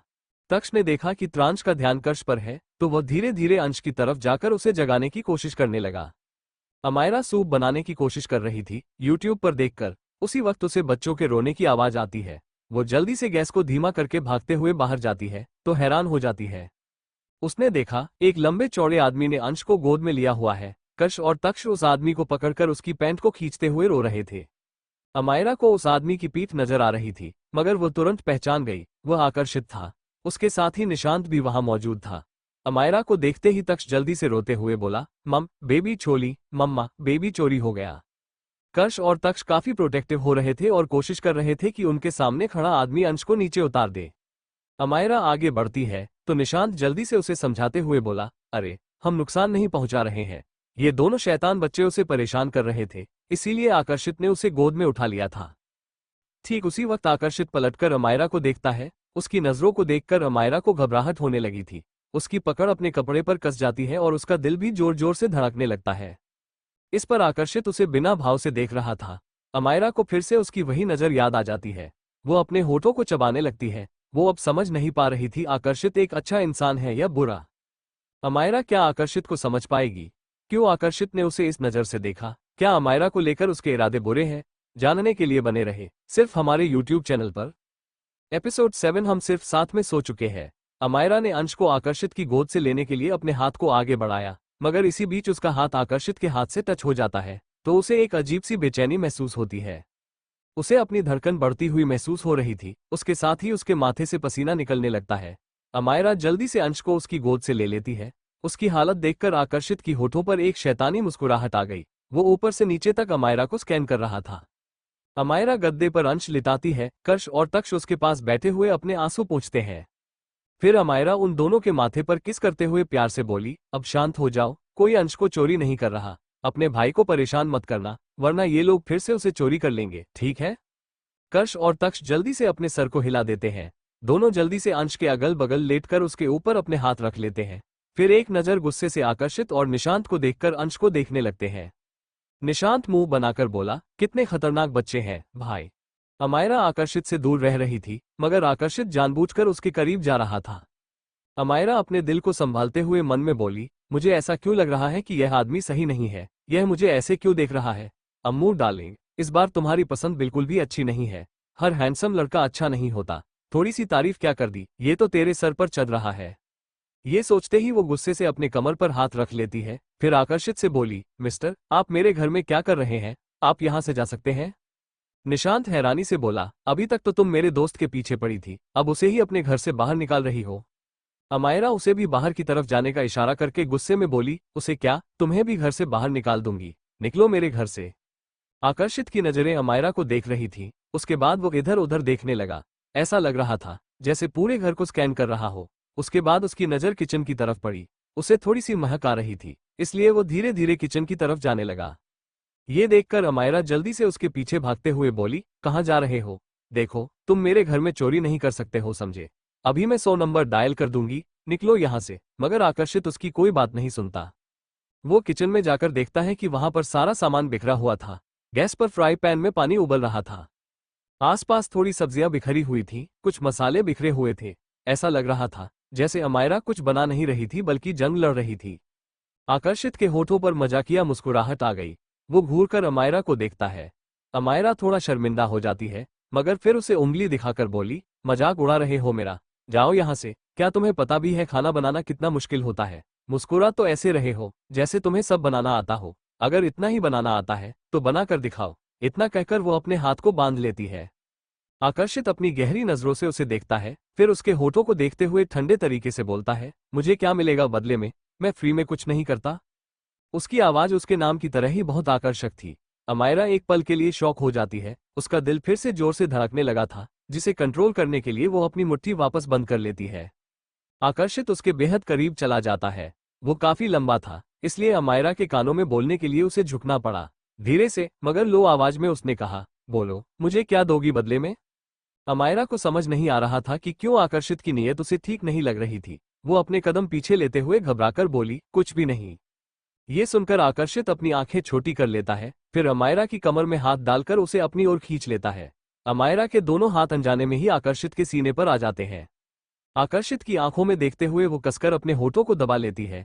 भले ही आकर्षित उसे इस वक्त बेहद लस्ट भरी नजरों से देख रहा था, मगर अमायरा को ये सब गंदा नहीं लगा। हॉल में निशांत देखता है कि त्रांश एक तरफ अकेला लेटा हुआ है, तो उसकी ओर बढ़ते हुए वो मुस्कुराकर बोला, यहाँ पर कोई भी बच्चा ऐसा नहीं है जिसके साथ मैं खेल सकूं, तब तक इस जॉम्बी को ही जगाता हूँ।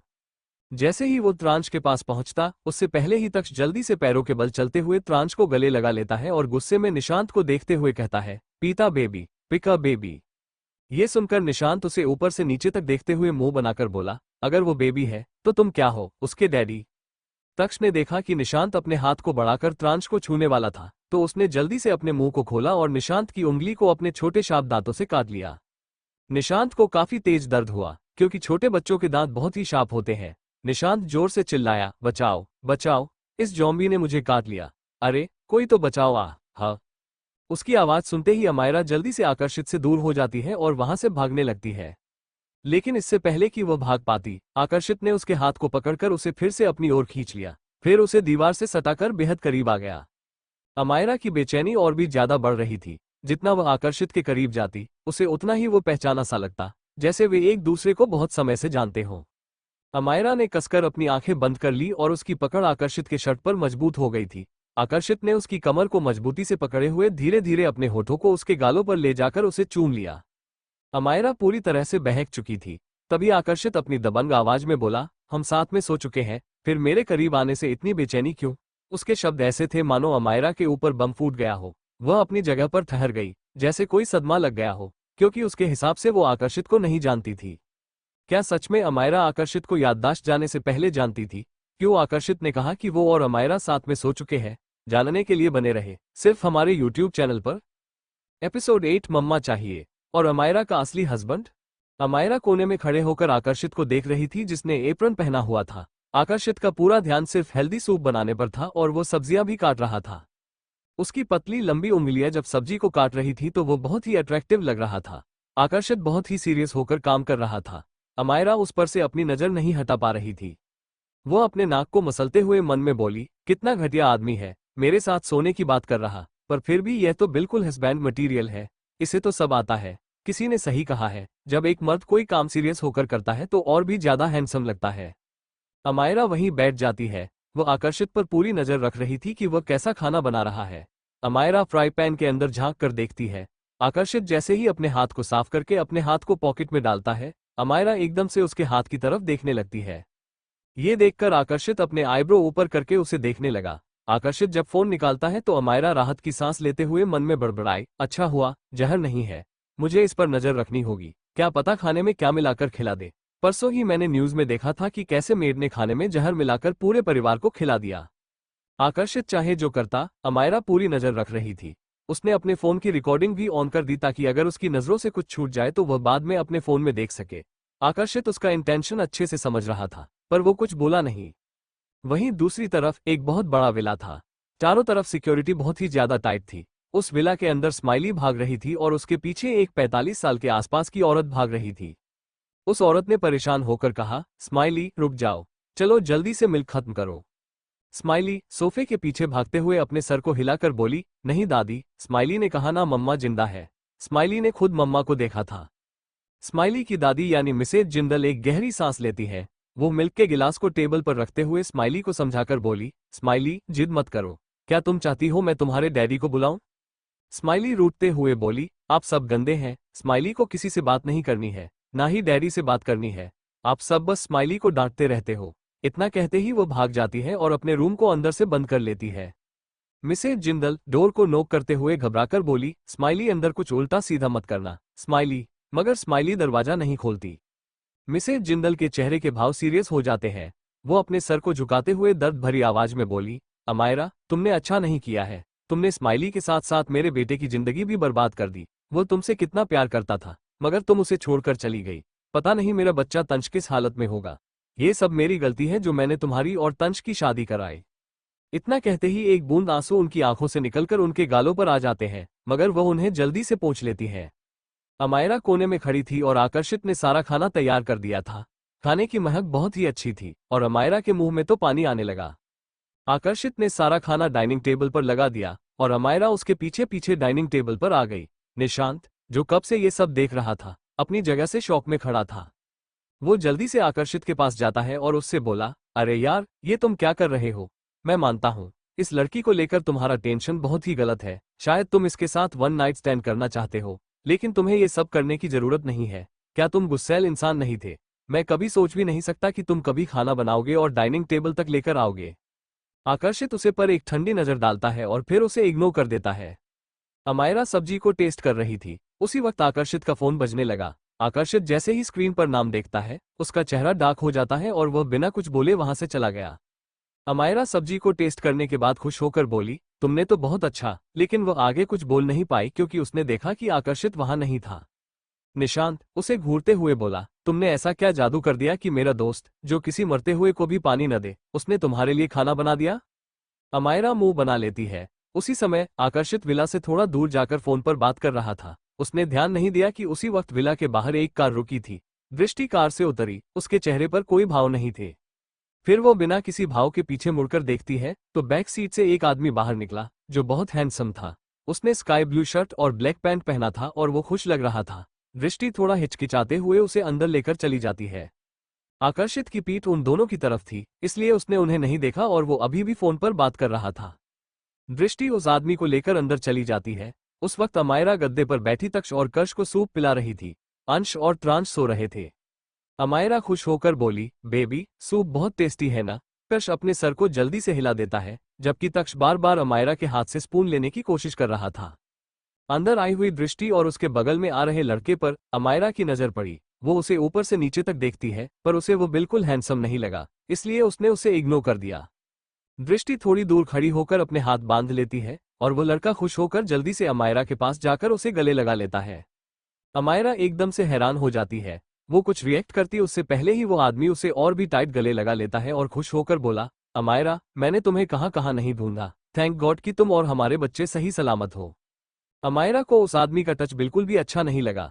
उसने एक झटके से उसको दूर किया और गुस्से में पूछा, कौन हो तुम और तुम्हारी हिम्मत कैसे हुई मुझे गले लगाने की? वो आदमी शॉक हो जाता है और हकलाते हुए बोला, अमायरा, तुम कैसी बातें कर रही हो? मैं तुम्हारा हस्बैंड ऋषभ हूँ और यह चारों हमारे बच्चे हैं। अमायरा दृष्टि की तरफ देखती है, जो खुद भी कंफ्यूज थी। दृष्टि ऋषभ को घूरते हुए बोली, यह आदमी मेरे पास आया और कहा कि तुम इसकी वाइफ हो, जो कई महीने पहले खो गई थी। इसने ये भी बताया कि इसके 4 बच्चे हैं और उनमें से एक की आंखें नीली है। यही कारण है कि मैं इसे यहाँ लेकर आई हूँ। यही नहीं, इसने तो सभी का नाम भी बिल्कुल सही बताया था। कई महीने पहले जब तुम लोग मुझे मिले थे, तब बच्चों के गले में एक लॉकेट था जिसमें बच्चों के नाम लिखे थे। ये भी उसे पता था। दृष्टि जितना ऋषभ को देखती उसे अजीब लगता। उसे बिल्कुल नहीं लगता था कि वो अमायरा का हस्बैंड हो सकता है। वहीं अमायरा का भी सिक्स सेंस उसे अलर्ट रहने के लिए कह रहा था। ऋषभ ने देखा कि अमायरा उसे घूर रही है तो वह निराश होकर बोला, अमायरा, तुम मुझे कैसे भूल सकती हो? तुम उन यादों को कैसे भूल सकती हो जो हमने साथ बिताई थी? कुछ महीने पहले हम अपने बच्चों के साथ कहीं जा रहे थे, तभी हम पर हमला हुआ। उस वक्त मैं कोमा में चला गया था, इसलिए मैं तुम्हें ढूंढ नहीं पाया, पर कोमा से बाहर आते ही मैंने तुम्हें ढूंढा। इतना कहते ही उसकी आंखों में आंसू आ गए। वह घुटनों के बल जमीन पर बैठ गया और अमायरा का हाथ पकड़कर इमोशनल होकर बोला, अमायरा, मुझे ऐसे मत ठुकराओ। मैं तुमसे बहुत प्यार करता हूँ। तुम ऐसा कैसे रिएक्ट कर सकती हो, जैसे तुम मुझे जानती ही नहीं हो? इतना कहते ही वो फिर से अमायरा की कमर को गले लगा लेता है। अमायरा उसे छुड़ाने की कोशिश कर रही थी, मगर ऋषभ उसे छोड़ नहीं रहा था। अमायरा गुस्से से बोली, मैंने कहा मुझे छोड़ो, क्या तुम्हें सुनाई नहीं दे रहा है? मगर ऋषभ उस पर अपनी पकड़ और भी ज्यादा मजबूत कर देता है। ठीक उसी वक्त किसी ने ऋषभ को झटक दिया और उसके मुंह पर एक जोरदार मुक्का मार दिया। ऋषभ जमीन पर गिर गया और उसके मुंह से खून बहने लगा। उसने गुस्से से सामने देखा तो आकर्षित अमायरा के आगे खड़ा था। आकर्षित की आंखें गुस्से में लाल थी और उसका पूरा चेहरा डार्क हो गया था। आकर्षित को देखते ही ऋषभ एक पल के लिए चौंक गया, फिर गुस्से में बोला, तुम कौन होते हो मेरी और मेरी वाइफ के बीच आने वाले?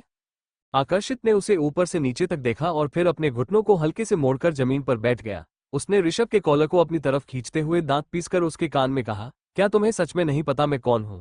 क्या तुम सच में खुद को उसका हस्बैंड कहने की हिम्मत कर रहे हो? उसकी आवाज सुनकर ऋषभ की रीढ़ की हड्डी तक कांप गई और वो डरते हुए आकर्षित को देखने लगा। इस वक्त आकर्षित के होठों पर एक शैतानी मुस्कुराहट थी। अगर ऋषभ सच में अमायरा का हस्बैंड है तो मिसेज जिंदल ने क्यों कहा कि उन्होंने अमायरा और तंज की शादी कराई? आकर्षित को क्या अमायरा के बारे में पता है? जानने के लिए बने रहे सिर्फ हमारे यूट्यूब चैनल पर। एपिसोड 9 रॉकिंग अमायरा और डैडी डैडी। अमायरा बिना भाव से ऋषभ और आकर्षित को देख रही थी, क्योंकि वे दोनों अभी भी जमीन पर बैठे हुए थे। आकर्षित ने अभी भी ऋषभ के कॉलर को पकड़ा हुआ था। आकर्षित की आंखों में ऐसे भाव थे जैसे वो अभी और इसी वक्त ऋषभ को जान से मार डालेगा। ऋषभ थोड़ा सा डरा हुआ था, मगर अगले ही पल उसने अपने डर को काबू में कर लिया। ऋषभ अपनी जगह पर खड़ा हो जाता है। वो अपने कॉलर को सही करते हुए आकर्षित को इग्नोर कर अमायरा से दोबारा गिड़गिड़ाते हुए बोला, अमायरा, इस आदमी पर ध्यान मत दो, मुझ पर ध्यान दो। मैं तुम्हारा पति हूं, क्या तुम भूल गई हो? तुम मुझसे बहुत प्यार करती थी, हम दोनों अपनी जिंदगी में बहुत ही ज्यादा खुश थे। मगर इस आदमी ने सब कुछ बर्बाद कर दिया। हमें अलग करने वाला कोई और नहीं बल्कि यह आदमी है। इसकी ही बुरी नजर तुम्हारे ऊपर थी। ये तुम्हारे साथ कॉलेज में पढ़ता था और तुमसे प्यार कर बैठा। इसने मुझे कहा भी था कि यह तुम्हें मुझसे छीन लेगा, और देखो उसने छीन लिया। इसलिए तो मुझसे पहले ही तुम्हें ढूंढ लिया। जरूर इसने मेरे बारे में कुछ उल्टा सीधा कहकर तुम्हें भड़काया होगा। बताओ अमायरा, इसने क्या कहा है मेरे बारे में? तुम इसकी कोई भी बात पर विश्वास मत करना। इसने जो भी कहा है झूठ कहा है। इतना कहते हुए वो फिर से अमायरा के हाथ को पकड़ने के लिए अपना हाथ आगे बढ़ाता है, मगर अमायरा 2 कदम पीछे हो जाती है। ऋषभ फिर से उसके करीब जाने की कोशिश करता है तो इस बार अमायरा उसे हाथ दिखाते हुए गुस्से में बोली, मैंने कितनी बार कहा है मुझसे दूर रहो, और मैं कैसे विश्वास करूं कि तुम ही मेरे हस्बैंड हो? और तुमने क्या कहा? ये चारों तुम्हारे और मेरे बच्चे हैं। तो चलो एक डीएनए टेस्ट करते हैं, फिर सब साबित हो जाएगा कि तुम सच कह रहे हो या झूठ। लेकिन अगर डीएनए टेस्ट हो चाहे ना हो, मैं ये 100% गारंटी के साथ बता सकती हूँ कि तुम मेरे बच्चों के फादर नहीं हो, क्योंकि इनमें से किसी की भी शक्ल मुझसे नहीं मिलती। तो जरूर ये अपने डैडी पर गए हो, लेकिन इनमें से कोई भी तुम्हारे जैसा नहीं दिखता। ऋषभ दांत पीस लेता है, फिर आगे बढ़ते हुए बोला, अमायरा, तुम क्या कह रही हो? तभी अमायरा उसकी बात को काटते हुए घूर कर बोली, एक बात बताओ, अगर मैं तुम्हारी बीवी हूं तो तुम्हें मेरे परिवार के बारे में भी जरूर पता होगा। तो कहाँ है मेरा परिवार? तुम उन्हें लेकर क्यों नहीं आते हो? अगर मेरी फैमिली यहाँ पर आ जाती है तो मुझे लगता है कि सच जरूर सामने आ जाएगा। तो एक काम करो, पहले जाकर मेरी फैमिली को लेकर आओ और दोबारा मुझे अपनी पत्नी मत कहना, क्योंकि तुम्हारी बॉडी लैंग्वेज देखकर साफ पता चल रहा है कि तुम झूठ कह रहे हो। तुम्हारी आंखों की पुतलियां बार बार इधर उधर हो रही हैं और मुझे देखते हुए तुम्हारी आंखों में थोड़ी सी घबराहट दिख रही है। तुम थोड़े से नर्वस लग रहे हो। अगर तुम मेरे हस्बैंड होते तो ऐसा कभी नहीं होता। नर्वस होने के बजाय तुम इस वक्त खुश होते। तुम्हारा पूरा ध्यान सिर्फ मुझ पर है, मेरे चारों बच्चों पर नहीं। अगर तुम मेरे हस्बैंड होते तो तुम मेरे अलावा चारों बच्चों पर भी ध्यान देते, उन्हें गले लगाते, पर ऐसे लग रहा है जैसे उनकी तुम्हें कोई फिक्र नहीं है। इसलिए मिस्टर ऋषभ, मुझे बेवकूफ समझने की गलती मत करना। मेरी याददाश्त चली गई है, पर इसका मतलब यह नहीं कि मैं बेवकूफ बन चुकी हूँ। और मुझे ऐसी लड़की बिल्कुल मत समझना जो कोने में बैठकर आंसू बहाए। और अगर तुमने मेरे साथ किसी भी तरह की जबरदस्ती की तो मैं तुम्हें आंसू बहाने पर मजबूर जरूर कर सकती हूँ। अमायरा ने यह सब बहुत ही ज्यादा कॉन्फिडेंस और रूड होकर कहा था। उसके हर एक शब्द से ऋषभ को ऐसा महसूस हुआ जैसे किसी ने उसके ऊपर पत्थर फेंक दिया हो। वो अपनी जगह पर जम गया था। वही दृष्टि मुस्कुराते हुए अमायरा को देख रही थी। वो खुश थी कि अमायरा ने ऐसे ही ऋषभ की बातों पर यकीन नहीं किया। वहीं आकर्षित के भाव कुछ अलग ही थे। आकर्षित अपनी गहरी नीली आंखों से अमायरा को ऊपर से नीचे तक देख रहा था। अमायरा क्या कह रही है वो इसे सुनने में बिल्कुल इंटरेस्टेड नहीं था, बल्कि वह तो अमायरा के गुस्से भरे चेहरे को देख रहा था। फिर वो सेटिस्फाइड होकर अपने सिर को हल्के से हिलाता है। ऋषभ अभी भी पत्थर की तरह अपनी जगह पर खड़ा था, पर मन ही मन वो गुस्से से अपने दांत पीस रहा था। उसने अपने मन में कहा, कितना घमंड है इस लड़की को खुद पर, पता नहीं खुद को क्या समझती है। लेकिन मैं भी इसकी याददाश्त जाने का पूरा फायदा उठाऊंगा। अगर मैंने इसके घमंड को तोड़कर इसे अपने पैरों के नीचे न रौंदा तो मेरा नाम भी ऋषभ नहीं। अमायरा, अगर तुम मेरी नहीं हो सकती तो तुम किसी की भी नहीं हो सकती। इतना कहते ही उसने अपनी आंखों से झूठे आंसू बहाना शुरू कर दिया। फिर अपने आंसू पोंछते हुए बोला, तुम मुझे अपना हस्बैंड मानने को तैयार नहीं हो अमायरा। मैं इंतजार करूंगा कि कब तुम्हारी याददाश्त वापस आ जाए, लेकिन तब तक मैं तुम्हें छोड़कर कहीं नहीं जाऊंगा। मैं भी तुम्हारे साथ यहीं रहूंगा। मुझे यकीन है एक न एक दिन तुम्हारी याददाश्त वापस आ जाएगी, तब तुम मुझे पहचान लोगी। पर प्लीज तब तक इस आदमी से दूर रहना, ये बहुत बुरा है। इसकी गंदी नजर हमेशा तुम्हारे ऊपर थी। ये बस तुम्हारे साथ सोना चाहता है, उसके बाद ये तुम्हें छोड़कर चला जाएगा। हो सकता है कि यह तुम्हें कहीं बेच भी दे। ऋषभ ने ऊपर से नीचे तक आकर्षित को देखा, जिसके चेहरे पर कोई भाव नहीं था। वो अभी भी अमायरा को ऊपर से नीचे तक ही देख रहा था। ये देखकर ऋषभ जल्दी से उसकी तरफ इशारा करते हुए अमायरा से बोला, देखो देखो, ये तुम्हें अभी भी कैसे देख रहा है। इसके इरादे बुरे हैं। अमायरा, सही और गलत में फर्क करना सीखो। पर मैंने तुम्हें अपने प्यार में इतना बिगाड़ दिया है कि तुम्हें ये सब कभी सिखाया ही नहीं। अमायरा अब उसका भाषण सुनकर बोर हो गई थी। उसके सर में दर्द हो रहा था। उसने मुंह बनाते हुए ऋषभ की शर्ट का एक कोना पकड़ा और मुस्कुराकर बोली, स्वीट हार्ट, मेरे साथ चलो, मैं कोपचे में तुमसे कुछ बात करना चाहती हूँ। अमायरा बहुत ही प्यार से इस वक्त ऋषभ को देख रही थी। हर कोई उसके इस रिएक्शन से हैरान था। वहीं ऋषभ के तो मन में लड्डू फूटने लगे थे। उसने देखा कि आकर्षित की मुट्ठी कस गई है, तो वो मुस्कुराते हुए अमायरा से बोला, जरूर, मैं तुम्हारे लिए ही तो आया हूँ। अमायरा हल्का सा शर्मा कर बोली, तो चलो न जल्दी, मुझसे इंतजार नहीं हो रहा। इतना कहकर वो ऋषभ की शर्ट का कोना पकड़कर विला के बाहर आ जाती है। आकर्षित को देखकर पता नहीं चल रहा था उसके मन में क्या चल रहा है, लेकिन उसके आसपास का टेम्परेचर जरूर बढ़ गया था। वहीं बाहर अमायरा ऋषभ को ऐसे छोड़ देती है जैसे ऋषभ कोई कोरोना वायरस हो। ऋषभ उसके इस रिएक्शन से हैरान होते हुए बोला, बेबी, क्या तुम मुझसे बात नहीं करना चाहती थी? फिर तुम ऐसा रिएक्ट क्यों कर रही हो? अमायरा आसपास देखती है, उसे कुछ पत्थर दिखते हैं। वो उन्हें उठाकर सीधे ऋषभ पर फेंक देती है। ऋषभ जल्दी से अपनी जगह से हट जाता है और चिल्लाते हुए बोला, क्या कर रही हो अमायरा? वहीं पत्थर उठाकर उसके सिर पर निशाना लगाते हुए अमायरा गुस्से में बोली, अपने इस गंदे मुंह से मुझे बेबी कहना बंद करो। तुम्हारे जैसे लड़के बहुत देखे हैं, कोपचे का नाम लेते ही कैसे खुश हो गए थे। दोबारा अपनी यह बदसूरत शक्ल लेकर मेरे पास मत आना। ये कहने कि तुम मेरे हस्बैंड हो, भले ही मेरा दिमाग खराब हो जाए, पर मैं तुम्हें कभी भी अपना हस्बैंड नहीं मानूंगी। ऋषभ बहुत ही मुश्किल से उन पत्थरों से बच रहा था। अमायरा लगातार उसे मार रही थी। ऋषभ अपनी जान बचाने के लिए मजबूरन वहां से भागने लगा। ये देखकर अमायरा अपने हाथ झाड़ते हुए गुस्से में चिल्लाई, अगर दोबारा अपनी शक्ल मुझे दिखाई तो मुंह तोड़ दूंगी, समझे? बड़े आए मेरे हस्बैंड बनने वाले हो। वो गुस्से से अपने हाथ को देखती है जिसमें अभी भी मिट्टी लगी थी। फिर वो विला के अंदर आ जाती है। उसने दरवाजे को अच्छे से अंदर से बंद कर दिया था। फिर अपने माथे का पसीना पोंछते हुए स्लीपर वहीं फेंकते हुए बड़बड़ाती है, मेरी जैसी खूबसूरत लड़की देखी नहीं कि लार टपकाने लगते हैं लोग। इन्हें लगता है सब कुछ इनके मम्मी डैडी की प्रॉपर्टी है। दृष्टि सोफे पर बैठी हुई थी। उसने हंसते हुए पूछा, कोपचे में जाकर उसके साथ क्या किया तुमने? अमायरा मुंह बनाकर बोली, उसका मुंह तोड़ दिया। मन तो कर रहा था उसके 32 के 32 दांत तोड़ दूं, पर भाग गया डरकर। इतना कहते ही उसकी नजर आकर्षित पर पड़ी, जो अभी तक उसे देख रहा था। लेकिन जैसे ही अमायरा ने उसकी तरफ देखा, वो दूसरी तरफ देखने लगा। अमायरा जल्दी से आकर्षित के पास गई और अपने गंदे हाथ को उसके कब्जों में पोंछते हुए बोली, अच्छा सुनो ना, वो मेरा हस्बैंड नहीं है, इसलिए मुझसे दूर मत भागना। इतना कहकर वह आकर्षित को अपनी चमकती हुई आंखों से देखने लगी। उसे देखकर ऐसा लग रहा था जैसे कुछ देर पहले उसके साथ कुछ हुआ ही न हो। दृष्टि एक गहरी सांस लेकर वहां से चली जाती है, क्योंकि वो अमायरा को समझ नहीं पाती थी। त्रांश, जो अभी तक सो रहा था, अचानक अपनी आंखें खोल देता है। वो अपनी आंखों को मसलते हुए आसपास देखने लगा। सबसे पहले उसे सोता हुआ अंश दिखा, फिर कर्ष और तक्ष, जो टेबल के सहारे खड़े होकर उस पर रखे सूप को उठाने की कोशिश कर रहे थे, पर बार बार वो दोनों गिर जा रहे थे।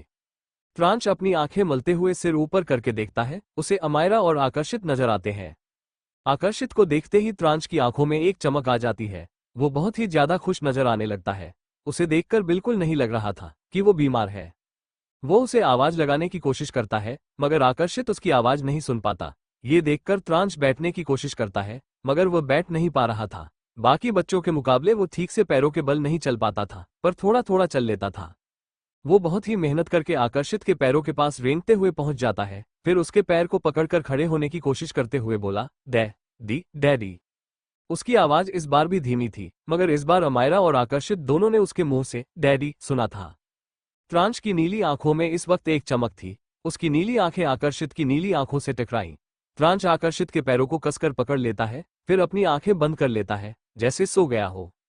ये देखकर अमायरा जल्दी से झुककर उसे गोद में उठा लेती है और खुश होकर बोली, देखो मेरा बेटा तुम्हें कितना पसंद करता है।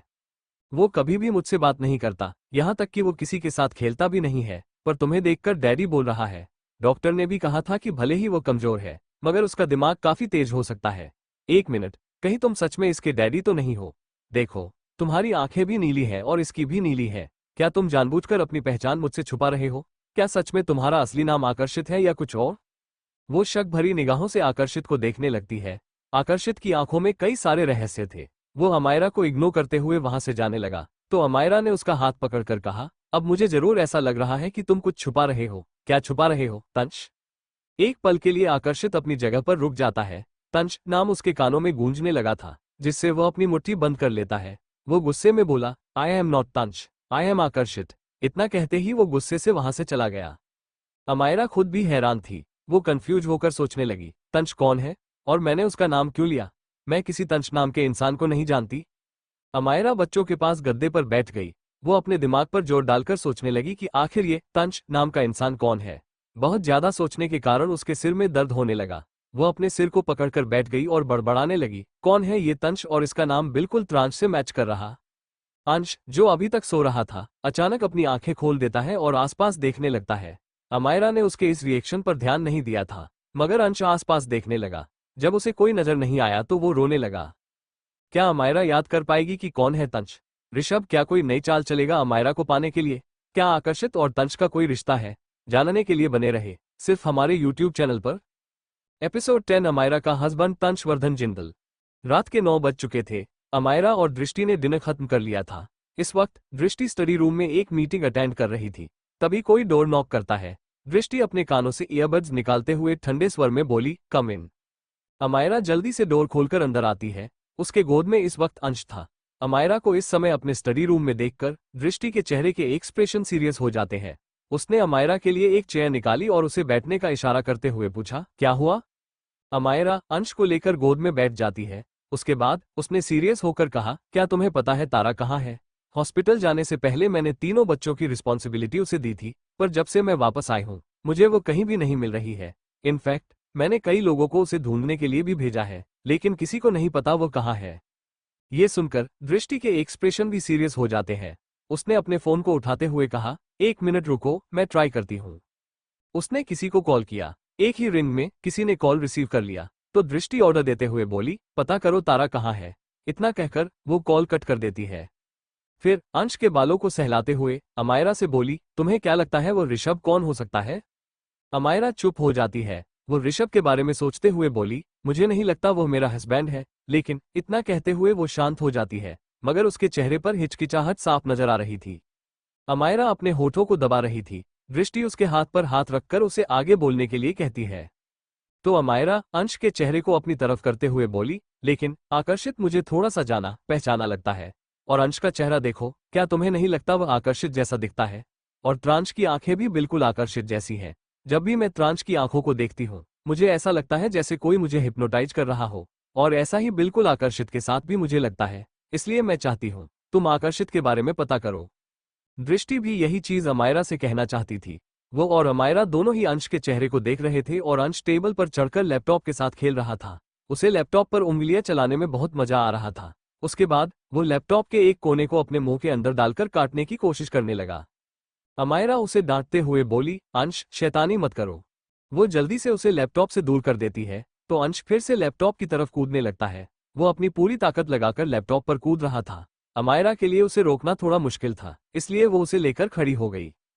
फिर उसके गालों को दबाते हुए दृष्टि से बोली, तुम आकर्षित के बारे में पता करो, जरूर वो मुझे पहले से जानता है। उसकी आंखें बहुत जानी पहचानी लगती हैं मुझे। इतना कहते ही वो अंश को लेकर चली गई। क्योंकि वो बार बार लैपटॉप पर कूदने की कोशिश कर रहा था, रूम से बाहर आते ही वो घूरते हुए अंश से बोली, क्या कर रहे हो तुम? और मेरी याददाश्त गई है? तुम लोगों की तो नहीं गई है। तुम लोगों को तो याद होना चाहिए ना, हम लोग कौन हैं और तुम्हारे डैडी कौन है? बताओ, क्या तुम्हें पता है तुम्हारे डैडी कौन है? अंश अपने सर को हिला देता है, तो अमायरा हंसते हुए बोली, तो चलो नाम बताओ मुझे, कौन है? अंश खुश होकर बोला, डैडी डैडी। अमायरा का मुंह बन जाता है। वो जब रूम में आती है तो उसने देखा तीनों बच्चे जो सो रहे थे वो जाग चुके थे और पूरे रूम को कबाड़ा बना दिया था। प्रांश हमेशा की तरह आराम से लेटा था, मगर कर्श अपने मिल्क की बोतल खत्म करने के बाद जबरदस्ती तक्ष की बोतल को छीन कर पी रहा था। अमायरा को देखते ही तक्ष रोते हुए कर्श की तरफ इशारा करके बोला, मम मम कच कर्श। अमायरा अंश को बेड पर बैठा देती है, फिर कर्श के कानों को पकड़कर बोली, तुम फिर से शैतानी करने लग गए। कहा था ना अपने भाइयों को परेशान मत किया करो, जल्दी से उसे उसका मिल्क वापस करो। कर्श इतना चालाक था, वो जल्दी जल्दी सारा मिल्क पीने लगता है। अमायरा बोतल लेने की कोशिश करती है, पर वह अपने दांतों से कसके उस बोतल को दबा लेता है। कर्श जोर से चिल्लाने लगता है, तो अमायरा तुरंत बोतल को छोड़कर अंश की बोतल को उठा लेती है, जिसमें मिल्क था। वो उसे तक्ष को देते हुए बोली, बेबी तुम इसमें पी लो। तक्ष गुस्से से मुंह फुला लेता है और अपनी बोतल की तरफ इशारा करता है, जिसे कर्श पी रहा था। अमायरा उस बोतल को कर्श को देते हुए बोली, कर्श इसे तुम ले लो और उसे तक्ष को वापस करो। मगर कर्श नहीं देता। वो बेड के कोने में जाकर बैठ गया और पीने लगा। अमायरा परेशान हो गई थी। वो तक्ष की तरफ देखती है तो तक्ष पेट के बल लेट गया और चादर को खींचकर अपने सर पर रखते हुए रोने लगा, ताकि कोई उसे देख न पाए। तक्ष कर्श को लगा अमायरा बस उसे डांटने वाली है, तो वह बोतल को वहीं पर फेंककर पेट के बल लेट गया और अपने नन्हे नन्हे हाथों से अपने चेहरे को छुपाते हुए रोने लगा। प्रांश और अंश एक दूसरे को देखते हैं, फिर वो दोनों सबको इग्नोर करके आंखें बंद करके सो गए। अमायरा कभी कर्श को संभालती, कभी तक्ष को, पर दोनों को एक ही बोतल से मिल्क चाहिए था, वह भी एक ही समय पर। अमायरा अब दोनों को डांटते हुए बोली, चुपचाप सो जाओ, तुम दोनों को कुछ नहीं मिलने वाला। इतना कहकर वो मिल्क की बोतल को उठाकर टेबल पर रख देती है और दोनों को अलग अलग सुला देती है, क्योंकि दोनों अब लड़ने लगे थे। मगर कर्श अपने बगल में लेटे अंश के बालों को नोचने लगा था। अंश गुस्से में उसके सर पर मार देता है, तो कर्श रोने लगा। वह पैरों के बल चलते हुए किनारे लेटी अमायरा के ऊपर चढ़ गया। अमायरा गहरी सांस लेकर उसे अपने ऊपर लिटाकर सुलाने लगी। कर्श और तक्ष दोनों सो गए थे। अंश और त्रांश जाग रहे थे, मगर चुपचाप लेटे थे। अमायरा को नींद नहीं आ रही थी, इसलिए वो उठकर विंडो साइड आ जाती है। तभी उसकी नजर सामने वाले घर पर पड़ी। आकर्षित भी इस वक्त विंडो के पास खड़ा था। वो सिगरेट पी रहा था। आस पास धुआं फैला हुआ था, जिस कारण अमायरा को उसका धुंधला धुंधला चेहरा ही नजर आ रहा था। तभी आकर्षित को महसूस हुआ कोई उसे देख रहा है, तो वह अपने होठों से सिगरेट निकालकर सामने की तरफ देखा, तो उसकी नजर अमायरा से टकराई। दोनों लगातार बस एक दूसरे की आंखों में देख रहे थे, जैसे उन्हें पूरी दुनिया से कोई मतलब ही ना हो। वक्त जैसे थम सा गया था। तभी अमायरा को तक्ष के रोने की आवाज सुनाई पड़ी, तो वो होश में आई। अमायरा भागते हुए अंदर गई, तो उसने देखा कर्श उठ गया था और उसने सोते हुए तक्ष के गालों को नोच लिया था, जिस कारण सोया तक्ष जागकर रोने लगा। अमायरा अपने कमर पर हाथ रख लेती है। उसे समझ नहीं आ रहा था कि वह अपने इस कर्श नाम के शैतान बच्चे का क्या करे, जो अपने सोते हुए सभी भाइयों को जगा देता था। अमायरा हताश होकर बैठ जाती है। वही आकर्षित काफी देर तक अमायरा के रूम की तरफ देख रहा था। उसके बाद अपने रूम में आकर बैठ जाता है। सामने उसका लैपटॉप ओपन था। उस लैपटॉप की स्क्रीन पर बड़ी सी अमायरा की तस्वीर थी, जिसमें अमायरा मुस्कुराते हुए एक पेड़ को पकड़कर खड़ी थी। आकर्षित काफी देर तक स्क्रीन को घूरता रहा, फिर स्क्रीन पर अपने हाथों को फेरता हुआ रूड होकर बोला, मैं तुम्हें कभी माफ नहीं करूंगा, कभी भी नहीं, पर दूर भी नहीं जाने दूंगा। इतना कहते ही वो एक झटके से लैपटॉप बंद करके लेट गया। उसने आंखें बंद कर ली थी, मगर फिर भी उसे नींद नहीं आ रही थी। अगली सुबह ऋषभ इस वक्त एक कैफे में बैठा हुआ था। उसने आर्मी यूनिफॉर्म पहनी हुई थी। उसके होठों पर एक मुस्कुराहट थी। वो बार बार टाइम को देख रहा था, जैसे किसी का इंतजार कर रहा हो। ठीक उसी वक्त उसे कैफे के अंदर कोई आता हुआ दिखा, तो वह अपनी जगह से खड़ा हो गया और मुस्कुराते हुए बोला, मैं आप ही का इंतजार कर रहा था, मिसेज जिंदल। मिसेज जिंदल ऊपर से नीचे तक ऋषभ को देखती है। वो ऋषभ को जानती थी। मिसेज जिंदल उसके सामने वाली चेयर पर बैठ जाती है और कंफ्यूज होकर पूछती है, तुमने मुझे क्यों बुलाया है? और अभी किसी भी आर्मी ऑफिसर का कैंप से बाहर जाना मना है। मैंने ये हर्ष के मुंह से सुना था। मेजर जनरल हर्षवर्धन जिंदल, यह मिसेज जिंदल का सबसे बड़ा बेटा और तंज का सबसे बड़ा भाई था। ऋषभ अपने सामने रखी कॉफी को उठाकर पीते हुए मुस्कुरा कर बोला, आंटी, मैं बहुत जरूरी बात आपको बताने वाला हूँ। मिसेज जिंदल कंफ्यूज होकर बोली, क्या? तो ऋषभ जवाब देते हुए बोला, क्या आपको पता है आपका सबसे छोटे बेटा तंज कहाँ है इस वक्त? ये सुनकर मिसेज जिंदल थोड़ी परेशान हो जाती है, फिर निराश होकर बोली, पता नहीं। जब से अमायरा गई है उसका कुछ पता ही नहीं चलता, वो कहाँ जाता है कहाँ नहीं। ऋषभ उन्हें बीच में ही रोकते हुए बोला, वो कहीं और नहीं, अमायरा के पास ही गया है। ये सुनकर मिसेज जिंदल शॉक हो जाती है। ऐसा लग रहा था जैसे उनके पैरों तले जमीन खिसक गई थी। वो हकलाते हुए बोली, लेकिन क्या अमायरा चली नहीं गई थी? उसने मेरे बेटे को छोड़ दिया था। मेरा तंश उससे कितना प्यार करता था। उसके जाने के बाद मुझे आज भी याद है। कैसे उसने खुद को 4 दीवारी में बंद कर लिया था। वो किसी को देखना तक नहीं चाहता था। जिंदा लाश बन गया था मेरा तंच। तो क्यों वो उस लड़की के पास गया है? कहकर वो गुस्से से मुट्ठी बंद कर लेती है, क्योंकि वो बिल्कुल नहीं चाहती थी अमायरा और तंच साथ रहें। उनके गुस्से को देखकर ऋषभ मन ही मन मुस्कुराता है, मगर फिर फिक्र भरी आवाज में बोला, वही तो मैं आपसे भी कह रहा हूँ। आप मेरे साथ चलिए और तंच को समझाइए। उसने तो अपना नाम तक बदल लिया है। क्या आप यकीन करेंगी, वो हर वक्त अमायरा के आगे पीछे घूमा करता है। अगर ऐसे ही चलता रहा तो फिर से वही सब होगा जो पहले हुआ था। अमायरा तंच के लिए बिल्कुल भी अच्छी नहीं है। मिसेज जिंदल महीनों पहले की बातें सोचने लगती है। धीरे धीरे वो यादें उनके दिमाग पर हावी हो जाती हैं और उनकी आंखें भर आ गईं। ऋषभ उन्हें और भी ज्यादा भड़काते हुए बोला, आंटी अभी भी वक्त है, तंच को वापस ले आए। और मैंने सुना है अमायरा की याददाश्त जा चुकी है, इसलिए वो तंच को नहीं पहचानती। ये सबसे अच्छा मौका है तंच को उससे अलग करने का। अमायरा की याददाश्त चली गई। ये सुनकर मिसेज जिंदल और भी ज्यादा हैरान थी। अब उन्हें समझ नहीं आ रहा था वो क्या करें। उनके इमोशंस ऊपर नीचे हो रहे थे। उनकी आंखों के सामने तंच का चेहरा आता है, जिसमें कोई इमोशंस नहीं था, मगर उसकी आंखों में एक अनजाना सा दर्द था। फिर वो अमायरा को याद करती है। वो काफी ज्यादा उलझन में थी कि वह क्या करे, पर कुछ सोचते हुए वो अचानक खड़ी होकर बोली, ठीक है, मुझे तंच से मिलना है। कहाँ है वह? ऋषभ जल्दी से खड़े होकर बोला, ठीक है, चलिए, मैं आपको लेकर चलता हूँ। इतना कहते ही वो मिसेज जिंदल को लेकर चला जाता है। दूसरी तरफ अमायरा इस वक्त आकर्षित के विला के बाहर खड़ी होकर चक्कर लगा रही थी। उसके हाथ में एक कटोरी थी। वह अपने नाखून को चबाते हुए बोली, अब तक तो वह उठ गया होगा और उसने एक्सरसाइज भी कर ली होगी। जरूर वो हॉल में बैठा होगा और वही दरवाजा खोलेगा। लेकिन अगर उस लंगूर निशांत ने दरवाजा खोला तो? सोचते हुए उसका मुंह बन जाता है। फिर आस पास देखते हुए वो जल्दी से विला के डोर बेल को बजाती है। वो काफी ज्यादा खुश थी।